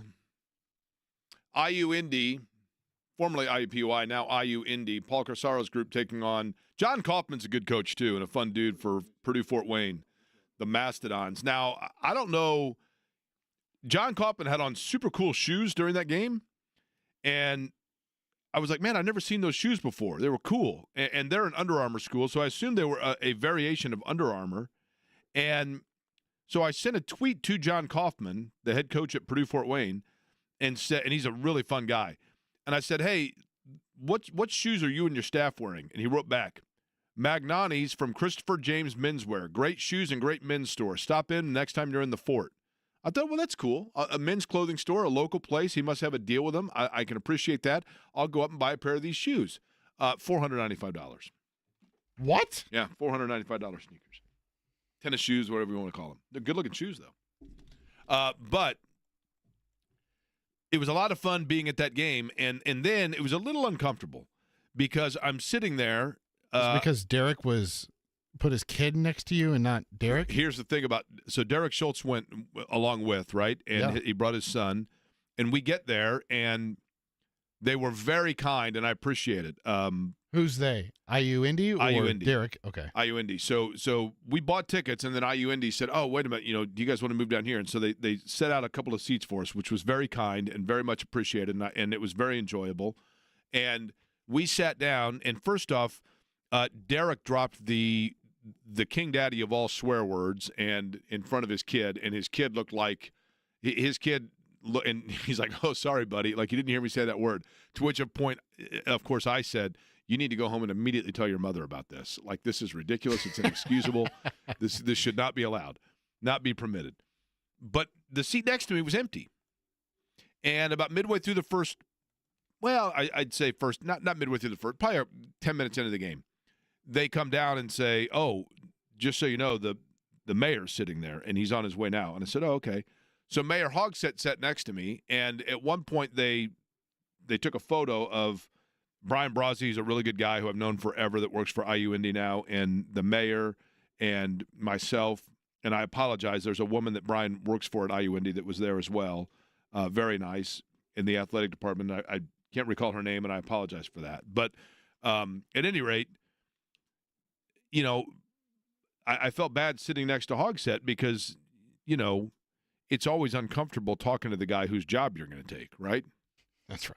I mean, How do you think I feel every day? He has to know. I did not talk to him. People are like, I think people thought I went with him to the game. I did not. He just happened to be sitting next to me. I did not tell him about my master plan of getting all the scooters in the White River and then the pedal bars into the canal and turning Union Station into the world's greatest sportsbook casino and doing a metro link that will connect the entire city together and filling potholes as well.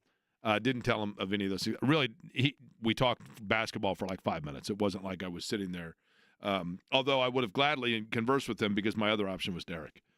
Greg joins us at 239-1070. Super Bowl set, Eagles and Chiefs. Greg, who are you rooting for? Well, I don't have a dog in the hunt there, because I'm a Colt fan and a die-hard Cowboy fan, unfortunately. About ready to give up on them, Now, wait a minute, Greg. So, Greg, how old a fella are you? I'm 67. So I'm going to guess then, and I think people find this confusing. How can you be a Colts fan and a Cowboys fan? Well, I'm guessing that the Cowboys were your team long before the Colts ever even knew of Indianapolis, right? So that was a long-established fandom for you by the time the Colts came here. Fair assessment?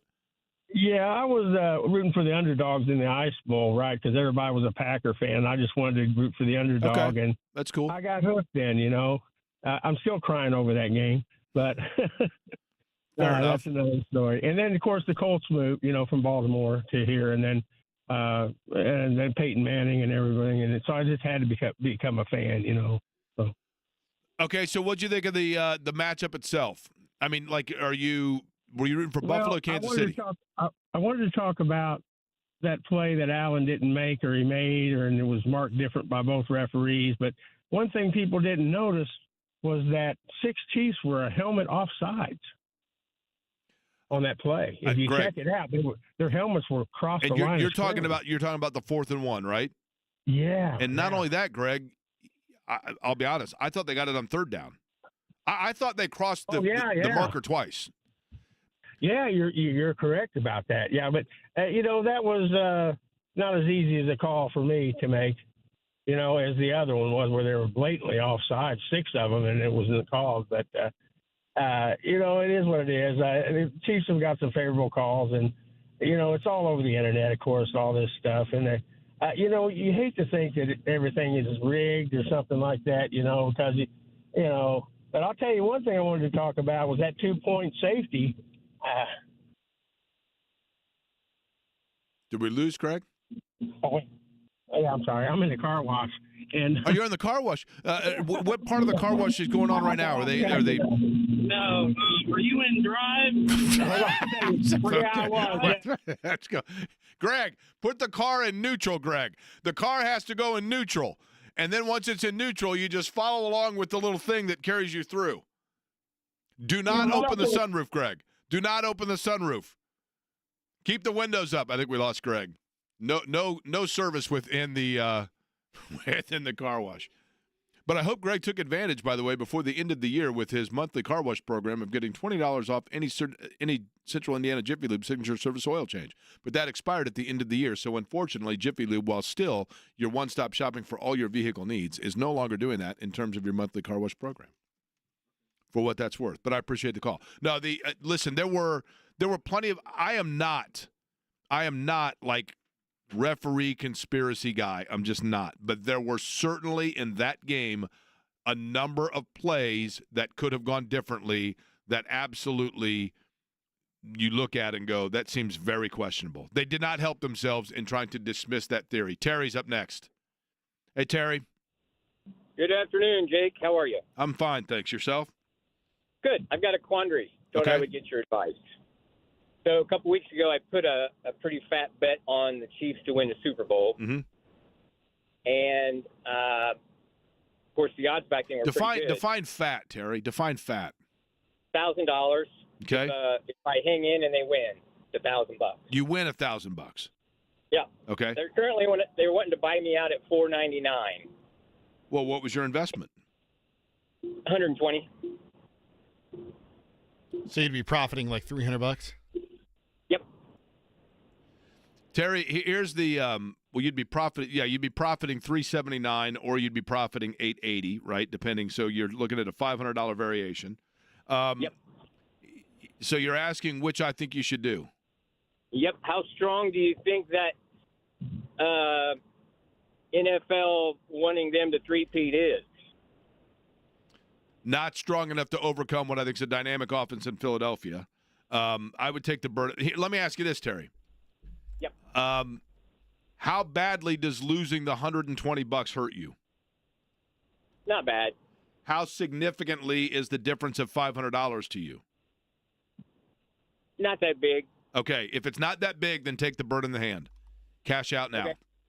Okay. It's probably going to get reinvested. Well, Terry, have you been to Vegas, Terry?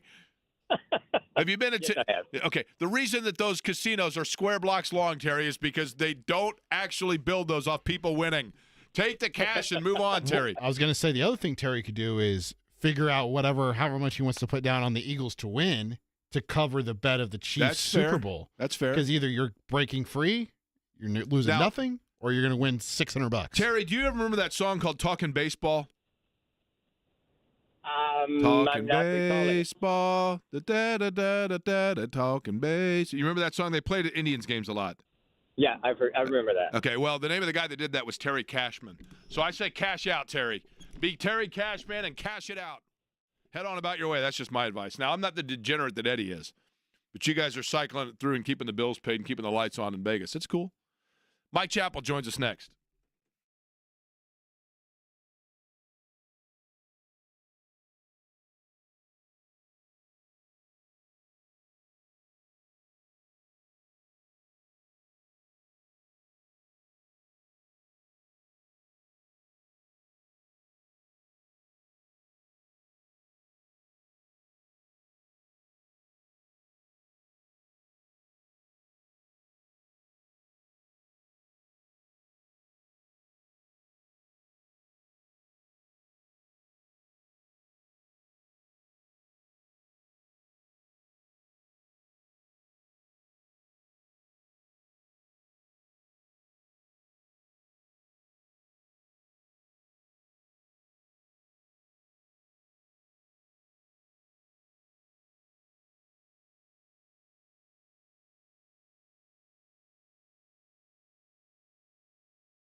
Rusty Redenbacher, by the way, noted Central Indiana DJ,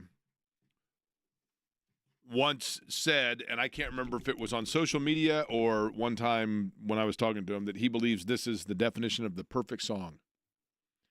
Everybody wants to rule the world. It is a great song, right? Is it because everybody wants to rule the world? That's why it's the perfect song? No, just the way that it's composed, all of it, the way it's laid out, the way it's written, the whole deal. It is a good song, no question about it. Mike Chappell is the dean of writers when it comes to covering not only the Colts but the NFL here in Central Indiana. You read his work at CBS4 and WXIN. He joins us on the Express Pro Tire and Auto Guest Line. Mike, I'll begin with this. I have never been, by design for that matter, I have never been, officials are biased, there's conspiracies. I've never been that guy. But I do think that when teams are dominant, sometimes they get benefit of doubt calls that do not go the other way because it's just assumed that a team is rolling. Were there calls that, in fact, favored Kansas City yesterday intentionally, in your opinion? Boy, intentionally? No, I don't buy into that. But I do think better players, go through whatever sport you want. Maddox, the pitcher with Atlanta, you don't think he got the edges on both strikes, for crying out loud? Michael Jordan, all the great players tend to get calls. Who was it I saw that did they never foul out, or was it Moses Malone? It was something like where he hardly ever fouled out. Wilt Chamberlain never fouled out of a game. That's the one. So I don't know, but it's rare that I see a game where I thought, man, that team just got hosed. I think Mahomes makes it hard to officiate. I think the league has made it almost impossible to play defense. It just is hard. Was it the Commanders game where the guy hit Barkley out of bounds, sort of out of bounds, and they're both going full steam, and Barkley steps out of bounds and he gets whacked? How, as a defender, are you supposed to pull up and not hit a guy? Sometimes when these quarterbacks, Mahomes might be as good as anybody about waiting until the last second to go down. And that stuff he does on the sidelines where he kind of tiptoes and he reaches the ball out, and most of the time he goes out and sometimes he doesn't. But I think better players get the calls if it's, Chap, is part of it just the human nature of thinking to yourself? Probably. You mean if you're, what I mean? Like, the official? Yeah, so the official's looking at it and he's thinking to himself just by the human nature of, well, this guy 9 times out of 10 makes that play. So I'm assuming this time he would have made that play and that boom, flag. You see what I'm saying? Like not intentional, but just subliminal. But that's why I say I think the better players who've done it over and over and over get calls. I think there's that. But I'm not into conspiracy theories. I don't think that the referees ever screwed the Colts, to my knowledge, when they played New England or whatever. Now, what was it, the 2003 championship game where they just mugged everybody, them with Pollard and all those guys. Well, that was the rules committee change right at that point, right? That's where Bill Polian sort of he was one of the movers and shakers in the competition committee, and they got the contact, rule installed. So, but yeah, I'm not one of those guys. The thing that struck me again, and a lot of people have commented on it, is with all that's on the line, how you still can't figure out how to better call a first down. That baffles my mind. Go back and watch that play, and you got the official running in from the bottom of the screen has got it. One of them's got first down, one doesn't, and the one that doesn't overrules it. And if you look at that mass of humanity, I don't know how you really tell. But whether it's a chip in the ball, whether it's something, figure it out. Boy, it's the old. You can figure out a schedule for 32 teams and 17 games, and you can't figure out how to better, spot a football, for crying out loud. Well, and I thought he had it on the third down, to be honest with you. I mean, the fourth down well, play, yeah. I mean, the spot was terrible twice. Yeah, I remember the one many years ago where they pulled out an index card and he got it or didn't get it by this much, whatever it was. So that's what's crazy. And there's smart people out there, for crying out loud. And how you put a chip on the ball, and it would have to take more than one chip, because you got, what if the chip's in the wrong end of the football and you're reaching out the end of the football without the chip? I don't know, but this stuff of guessing, making educated guesses, is just wrong. But that's not saying that the Bills got screwed. How about if Dalton Kincaid catches that pass? And that, I mean, listen, they brought the kitchen sink at him, and Chap, I think, and this is going to segue into how this relates to the Colts. Josh Allen, to me, has absolutely arrived. You feel bad for him because, every single time he took the field, he basically had to go down there and score, and he continued to make plays in, 3rd and 8s, 4th and 8s. He just made plays, right, including that one. I mean, for him to even get that ball in the zip code of Kincaid was impressive, but he got it where it needed to be, right? He upheld his end of the bargain, in my opinion. It wasn't an easy catch at all, but if you watch the play, the way it played out, he was wide open. And if he had another half a second, then it's an easy pitch and catch. But the fact that he got it there, and yes, he made a diving catch, all that stuff, but holy smokes, those are the kind of plays that when you have a game that's that tight, you make a play. The game always comes down. The game comes down to 5 or 6 plays, and you make them or you don't. And if you don't, you lose. I mean, and where we are now with Allen and Mahomes, it was Manning and Brady. It took what, 3 or 4 years for Manning to get past Brady, and then once he did, sort of. It evened out. If Peyton, maybe even Peyton had the upper hand on it, but until you get over that, until you slay the beast, it's like Josh Allen said, and until Manning and those guys beat Brady here in town, it's just hard to get past that, because it's going to be even worse next year if they get back there with, well, now you're 0-4 against him. What are you going to do? Well, I hope this one we win. So it's. Until you do it, it's tough. But I just don't buy into do some of the calls. Maybe they get the coin flip. I don't know. That if I agree to that, that means they're getting the benefit of the doubt. So again, make that play. Kincaid, make that play, and then maybe it's totally different. I'd certainly I would get a field goal out of that, probably. Going on down to that, maybe they go down and win. So there's those handful of plays that if you make them, doggone it, you're going to pull the upset, and then the narrative is flipped. Until then, everything else is just talk. Mike Chappell's our guest on the Express Pro Tire and Autos guest line. Chap, Josh Allen is I thought was extraordinary, and he is a great athlete who is a bigger body than you realize, that can extend plays with his legs when it breaks down, is fearless, and did not have a great accuracy rate early in his career in the NFL. And he worked with a coach on his mechanics, on his footwork.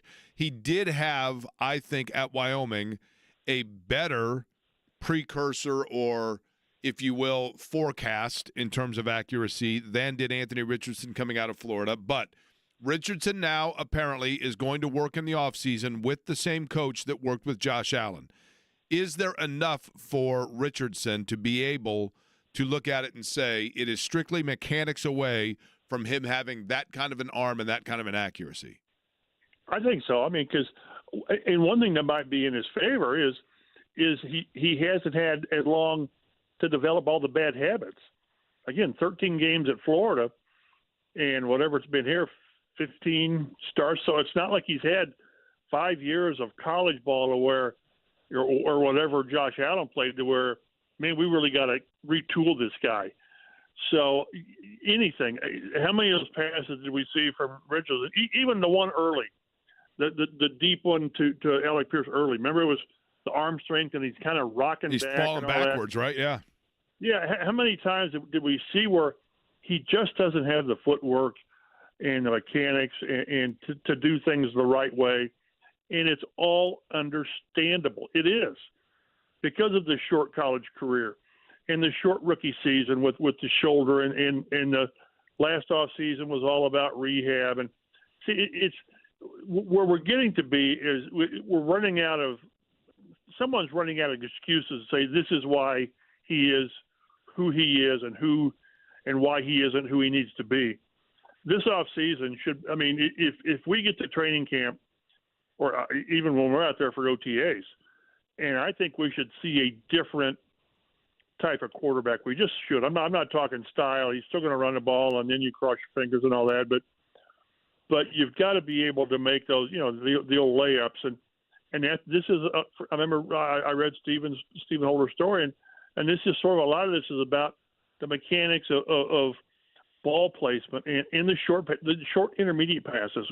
The deep ball is there. He throws as good a deep ball as just about anybody. But how many, 4 or 5 times a game, you got to complete 1st and 10, so it's not 2nd and 10, that it's 2nd and 4. I think this is a good sign. Whoever he works with, it needs to be somebody that just pounds home, hey, you got all the talent in the world, you get the arm strength, but if you don't get the feet and the hips and all that the right way, then you're still going to miss these easy throws. And so I hope it works. If we get the OTAs or training camp or the season and it's still 50%, 52%, then I think there's more of a reason for concern, because it's got to be a dramatic change.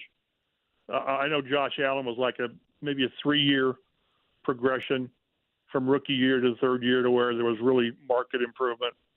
I don't think Anthony Richardson has that long of a shelf life here now. He's got to show pretty good improvement sort of out of the gate, and I think he has a chance to do that. Mike, let me ask you this very elementary question, but I don't know the answer, truthfully. When you hear about a guy's footwork, okay, Richardson needs better footwork. His footwork is what prohibits him from making the short throws, et cetera, et cetera. What is the – and I'm not even embarrassed to ask this, because I think most people probably just assume it and don't know for certain.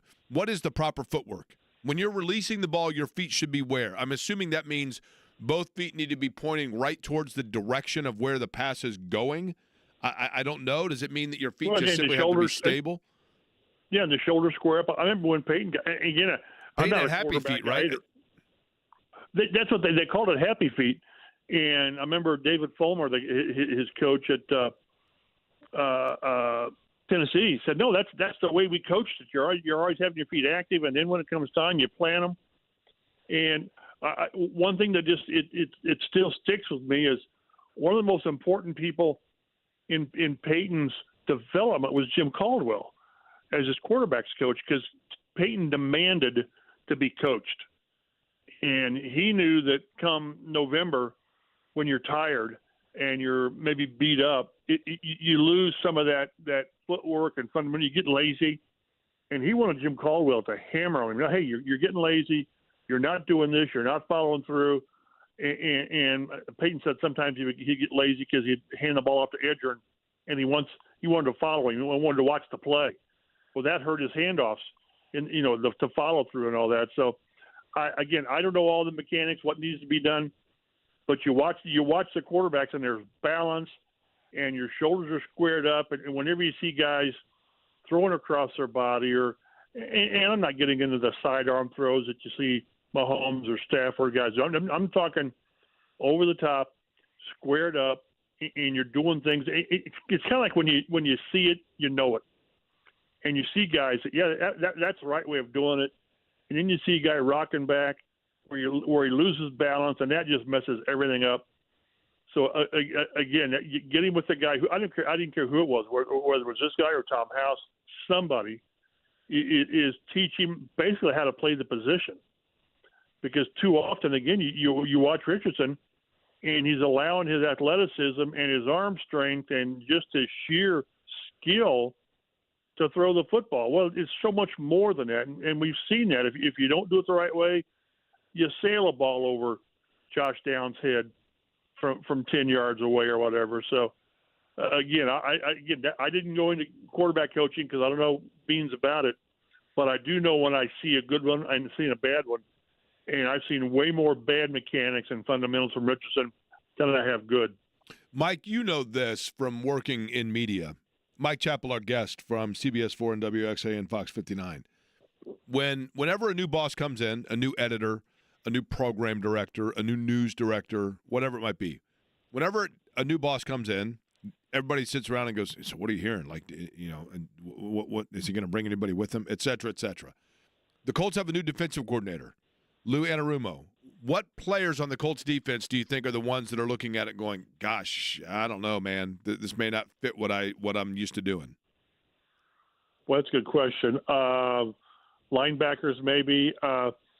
They need Zaire needs to have help in the middle. Their coverage, even with EJ Speed last year, was not very good.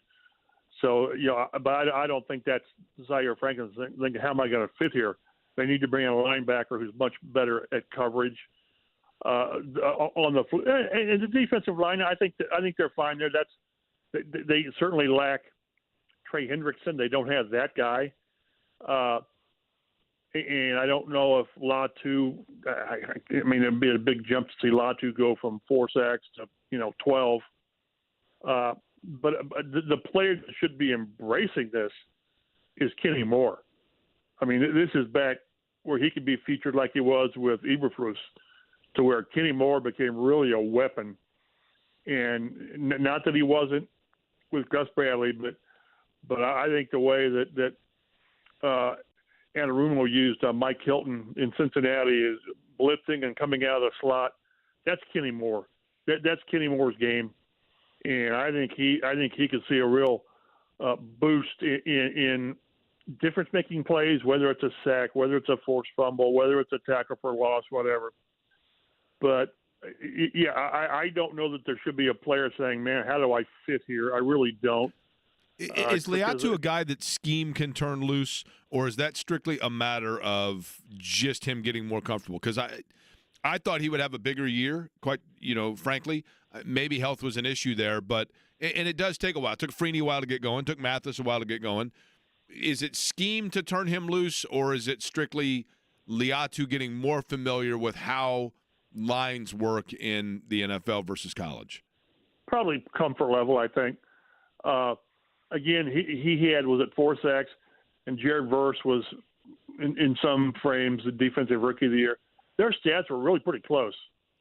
It was 4 sacks, 4.5, and Verse had maybe more tackles for loss, but they were very close in pressures.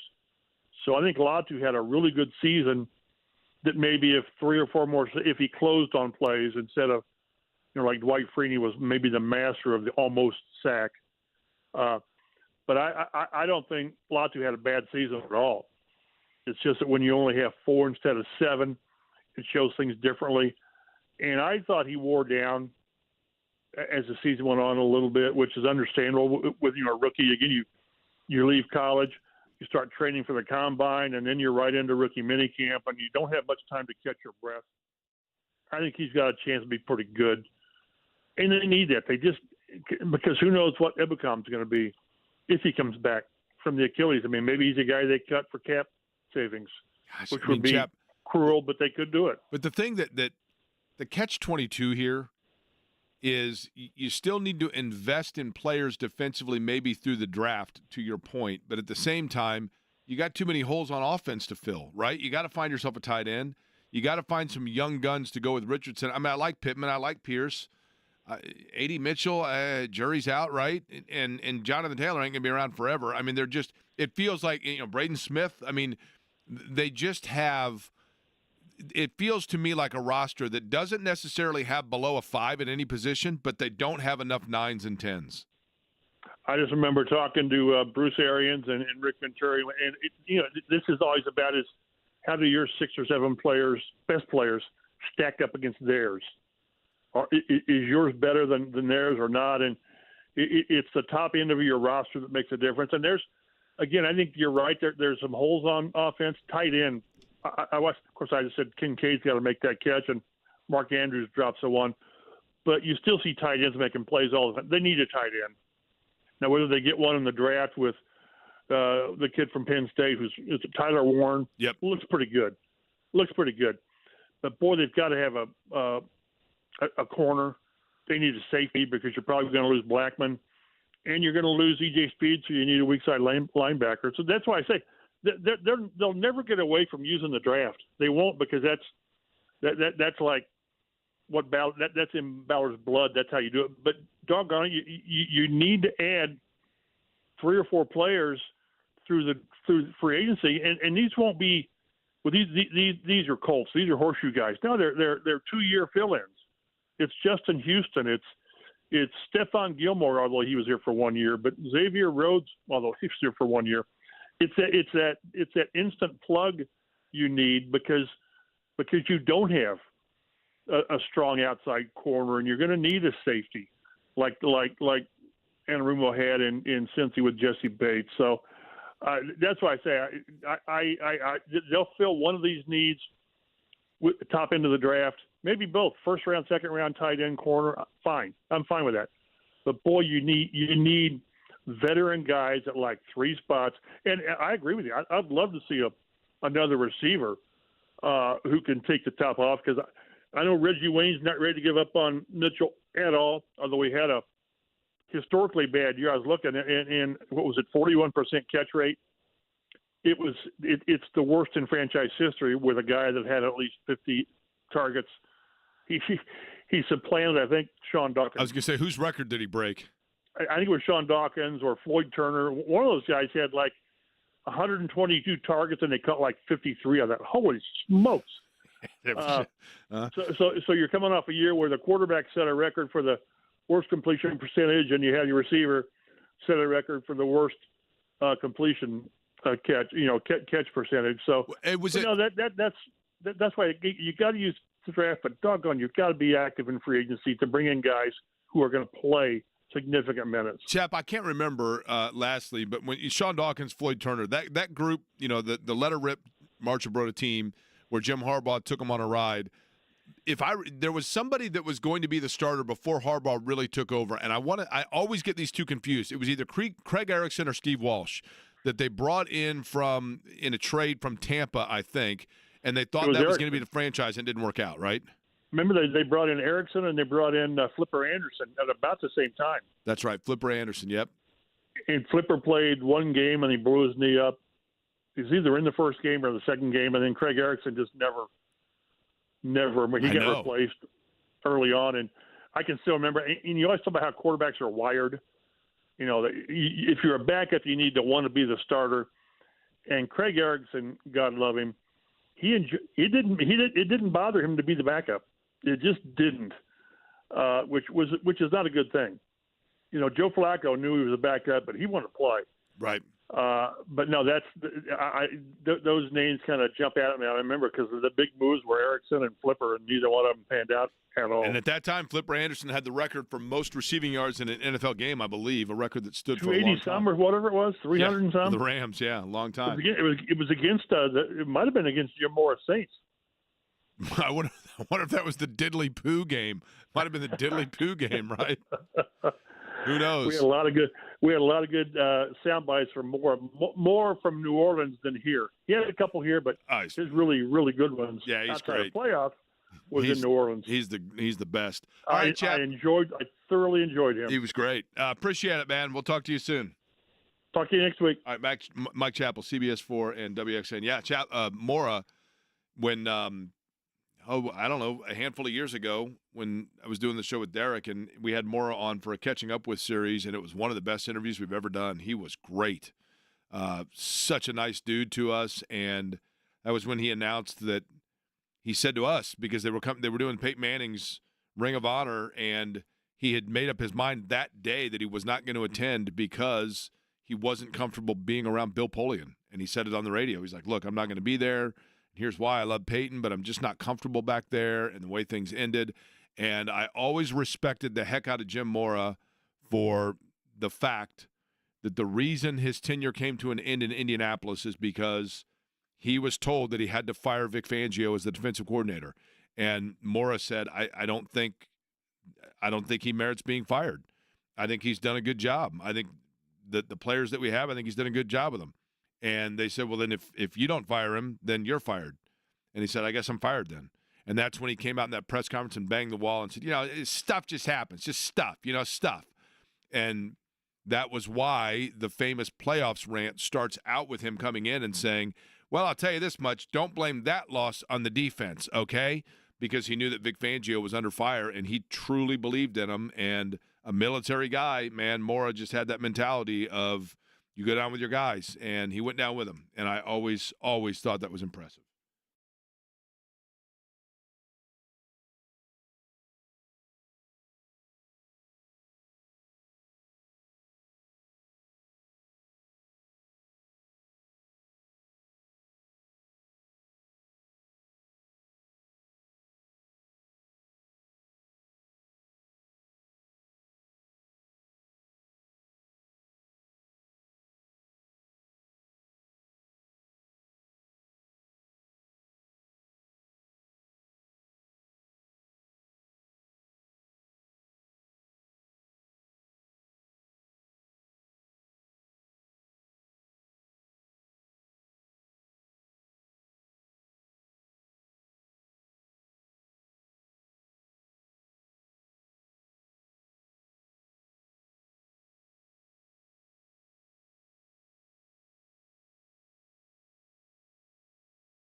back in central Indiana, back in the States after their trip to Paris.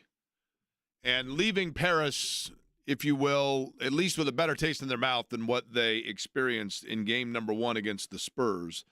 And a big part of that, I think, is just the aggression of Tyrese Halliburton. And I know that that's a bit of a broken record, but I think we're going to say that a lot. Now, the question, Eddie, becomes this. That third quarter was something. Lightning in a bottle guy, right? First time in it was the most points in a 2-minute and 10-second span in franchise history. 14 points in 2 minutes and 10 seconds. The 16 consecutive. Now, I can remember once where they scored 8 points in 9 seconds. Yeah. The interesting thing, are they a different team coming back than when they went over? I don't know about that. They were disappointing in game 1, no doubt about it. But I think then you saw truly what their ceiling. When you get 7 guys in double figures, and where Halliburton and Siakam are going to be the guys that lead you. But again, Halliburton was a negative 20. I don't get too much into those things, but I'm going to cite them now because he was a plus 15 in game number 2. And I just think that he is such a wonderful facilitator, but I think the facilitation has to begin with him in terms of being aggressive with getting his shot. 11 of 17 from the floor. He hits 6 of 9 from three-point range. I think when you're hitting the 3, then defenses have to step out on you, and then you use your quickness, obviously, to get into better areas.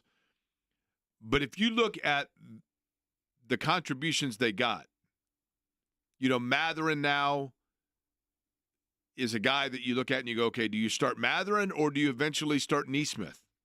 The Nembhard is going to get his, no question about it.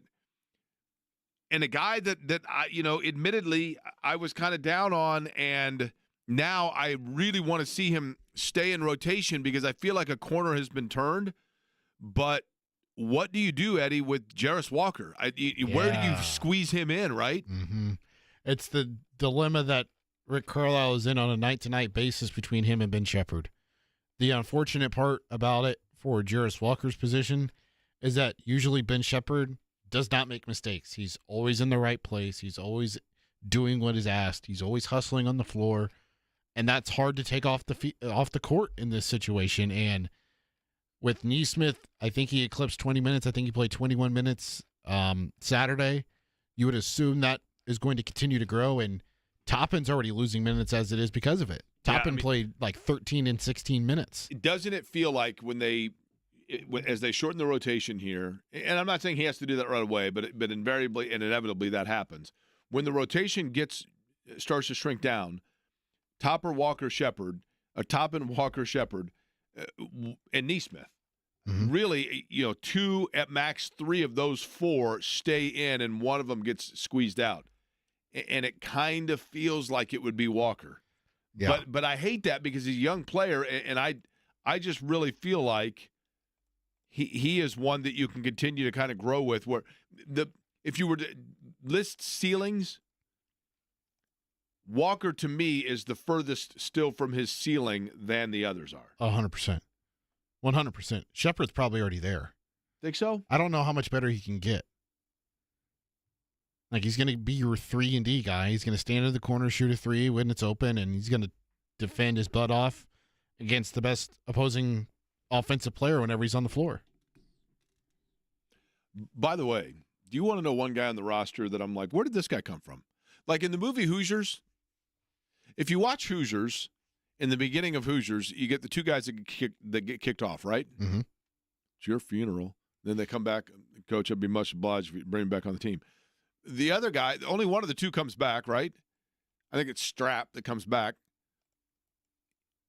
But yet, like at the end of the year, all of a sudden the other one's back, and they got like one other dude. And you're like, where did these guys come from?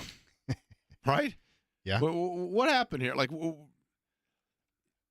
Fast Times at Ridgemont High. Arnold. All of a sudden, like, Arnold kind of appears. Arnold, he asked for the job. you want to work at All-American Burger. But, like, Arnold is Hamilton's age. But then when Stacy and Rat go on their field trip with the biology class to the hospital, Arnold's with them. And it's like, what's he doing here? Yeah. Where'd he come from? He's a senior. Was Arnold a little slow? Is that why he's in the sophomore biology class? Could have been held behind. I don't know. I mean, what's going on, right? Maybe Arnold was a good student until he started working at, with a manager. Where was it he worked before? Oh, I can't remember. Hold on. He wanted to get the job at All American Burger. Is it not Bronco Burger, is it? Yeah. Yeah, I think it is. But like ever since they went to the fried food, the new manager, and you got to clean everything, it's all gone downhill since they brought in the chicken nuggets. Yeah. Is that when his academic career slid? Maybe. But so one guy for the Pacers on the roster that I'm like, wait a minute, where did this come from? The Arnold of the Pacers, Rage Davis. Oh, Ray J. Davis? Ray J. Davis. He's getting minutes. I know that they signed him, obviously, in like 3 weeks ago to a two-way contract, right? Mm-hmm. He's a Baylor guy, but they're giving him some minutes, right? Yeah, Clean a little up bit mostly. here in the mop-up time, yeah. But literally, did you see the memo when acquired him? I did. Now, he's not the one that dated Kim Kardashian and made the movie with her, right? That's a different Ray J, right? Not the same guy, correct? Not the same one. What? I didn't think you would go there. Well, I'm just saying. And you're just saying. But he has gotten – now, does Jimmy have plays of the day since he's gone? No. Are you doing plays of the day? I don't have any. So no plays of the day. Actually, I haven't heard from Jimmy. I hope he's doing okay. Are we predicting what the line's going to be in the Super Bowl? Line's already out. Okay, hold on. Don't tell me. Let me think about it. Let me stew on it here. Okay. Let me meditate and think about it. And when we come back, I'm going to tell you what the line is. Okay. And the over-under. The early one. We'll do it next.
I'm stating the obvious here, but there is an ultimate irony for a visiting fan that goes into Philadelphia that they are allegedly in the city of brotherly love.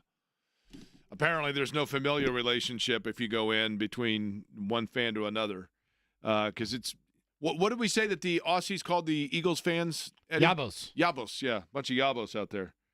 But they are on their way to the Big Easy for the Chiefs and Eagles in the Super Bowl. All right, here we go. I'm going to predict. And I have not looked. I'm going to predict the score and the over-under on what it's listed right now in the early lines. Okay? The total and the spread, is that what you're going with here? Yes. Okay.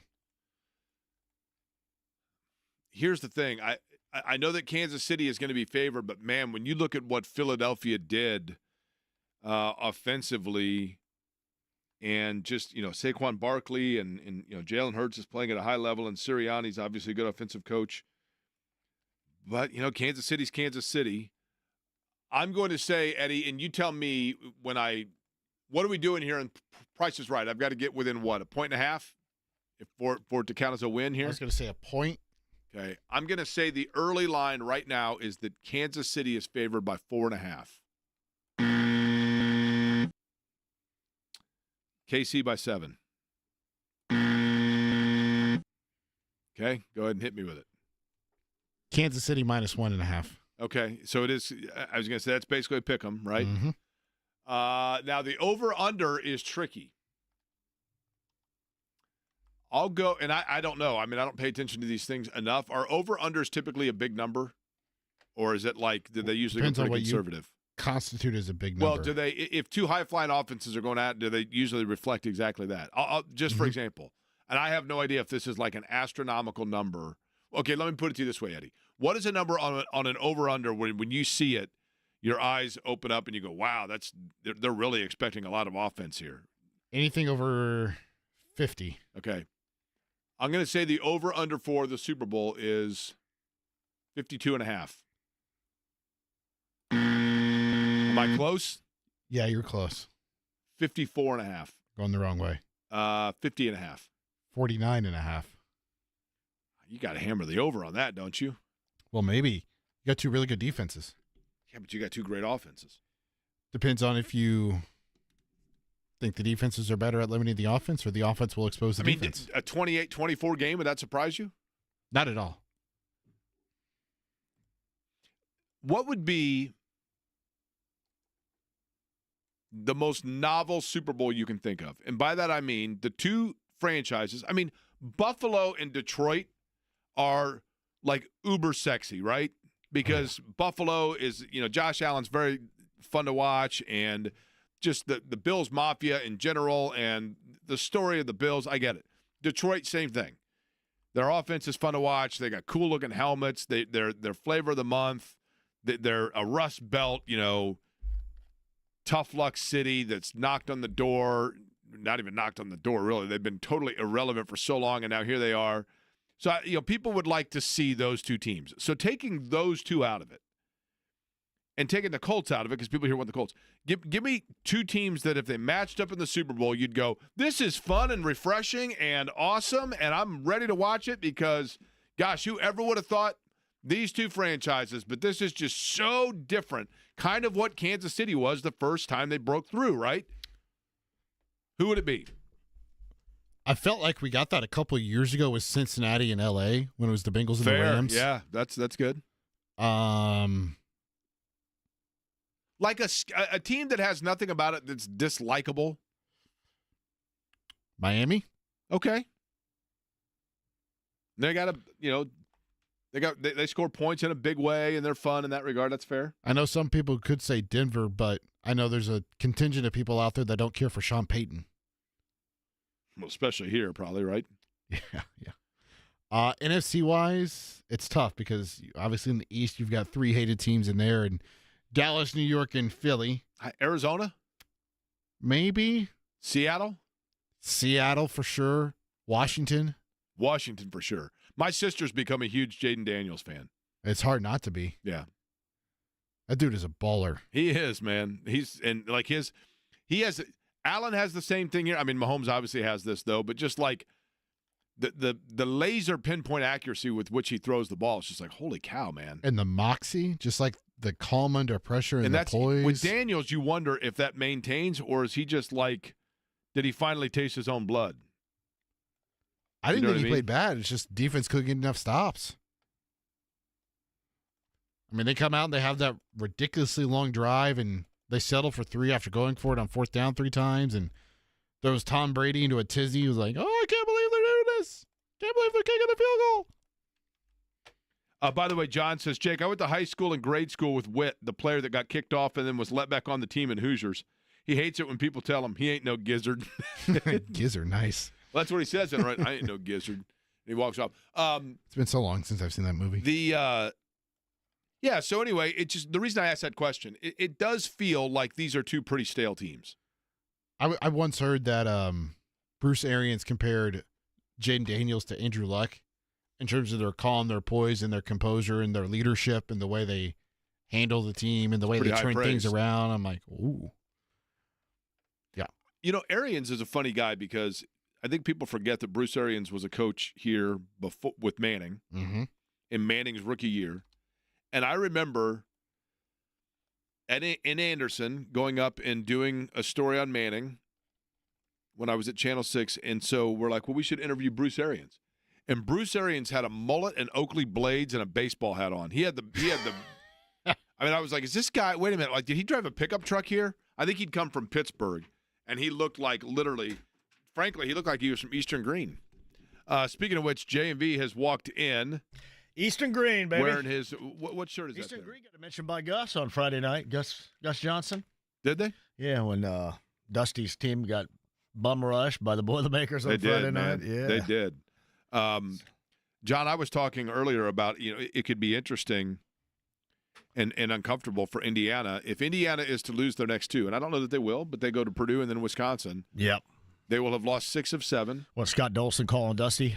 Well, what do you do if the fans already have begun the Woodson chants in the Illinois game, and now you've lost 6 of 7, and the guy that's and you're back at your first game back at home after 2 losses in a row on the road. Eat it. What are you gonna do? Dusty's on the other sideline. I mean, just eat it, right? I mean, that could be all just kind of eat it, and that could be uncomfortable for everybody, Dusty May included, right? I mean. Because he doesn't want that. There's zero way that he wants that. He doesn't want to have to deal with that. He is absolutely going to be I think it's a 2-man race, frankly. But at any rate, what's going on in the big show today? We'll do some Pacer stuff. Lance McAllister is going to come on for the big one. We'll talk Lou Anarumo, a little bit about that. And his time over in Cincinnati. You can ask about the Reds. The Reds were shooting hoops at Assembly Hall. Did you see that? Yeah, I saw that. Andrew Abbott was down there. Yeah. I think they sent a bunch of no-name dudes up to Delara Factory here. That was a part of their caravan. Huh? They sent Alexis Diaz. Yeah. That was about it. Yeah. And I think their top pick, Chase Petty. Then Abbott went to Bloomington, I think. And so we'll talk to Lance about that. I think Stephen Holder's going to join us, a little bit of Colts stuff. And, I'm not as angry as everybody else about the whole Chiefs and Eagles thing. I think Sirianni's a douche. I wish he would have lost. I kind of like him. Do you? Yeah, I do. Yeah, I think he's pretty douchey. But that's okay. That's just me, though. Let me rephrase that. It doesn't mean he is. It's different when he's coaching. Yeah. We had him. I can't remember, frankly, if it was Jimmy and I or if it was when I was with Kevin. And he probably left a better impression. At the combine, and he was cool. Yeah. He was a nice dude. Right. There's no doubt. And we get our opinions changed by the way that we're treated. Of course. You were talking about Bruce Arians. I remember I had Bruce Arians on when he got the job here, and Tony Donahue was the producer. And Tony was pissed off about something back here and just started F-bombing me for some reason when I was in Anderson at the time. And Bruce Arians was sitting there with his headphones on, hearing it in Q. And Bruce Arians said, "Man, this guy's all pissed off at you." I said, "Yeah, that's kind of the way that it is." He was not offended by the dialogue, Tony seemed upset though. yesterday with Josh Allen, by the way, on social media, for what that's worth. So, Royal Rumble, anybody WWE asks, I'm going to have James go over because I have no idea. None. I don't know anything about it either. I really like. I mean, I know that it's the a big Junkyard deal. Dog. I like him. I know it's a huge deal. I just, you know what I mean? Yeah. What, SmackDown Friday night, Royal Rumble Saturday, I think? We used to, every once in a while they would bring those guys by to do different interviews, and I've interviewed, and they're always nice. And Charlotte Flair as well, I've interviewed, but they're always nice. But I'm not an. totally They dialed into it. brought Big Show's been in before. Big Show, yep. That was the dude. And Sheamus has been in before. Yeah, we probably had the same ones, Yeah, right? I'm so, sure, And who were yeah. the two guys that this? It was two guys that were like, I want to say either Asian or like Polynesian. They wore masks. I don't know who they were, but Jimmy they were cool. Superfly Snuka and the Tonga They Kid. were cool. I just like the one that. Who's the one that made the movie where you wear the sunglasses and you can see zombies? Oh, Roddy that's Piper. Yeah, Roddy Piper. They live. That movie was awesome. You see the aliens. That's right in your wheelhouse, with my right? sunglasses on. I feel like He's the one that came up with, I came here to do two things, chew some bubble gum and That's right. yeah, kick some aliens' ass. That's right. So, yeah. We get some chocola and just watch They Live. All Piper's right. Pit was always fun to watch, though, in WWF. That was good. John's up next. We will be back, of course, at noon tomorrow. Thanks to Mike Chappell on today's program. Thanks as well to Don Fisher. And we are back with you at noon tomorrow. Thanks for listening to Query & Company.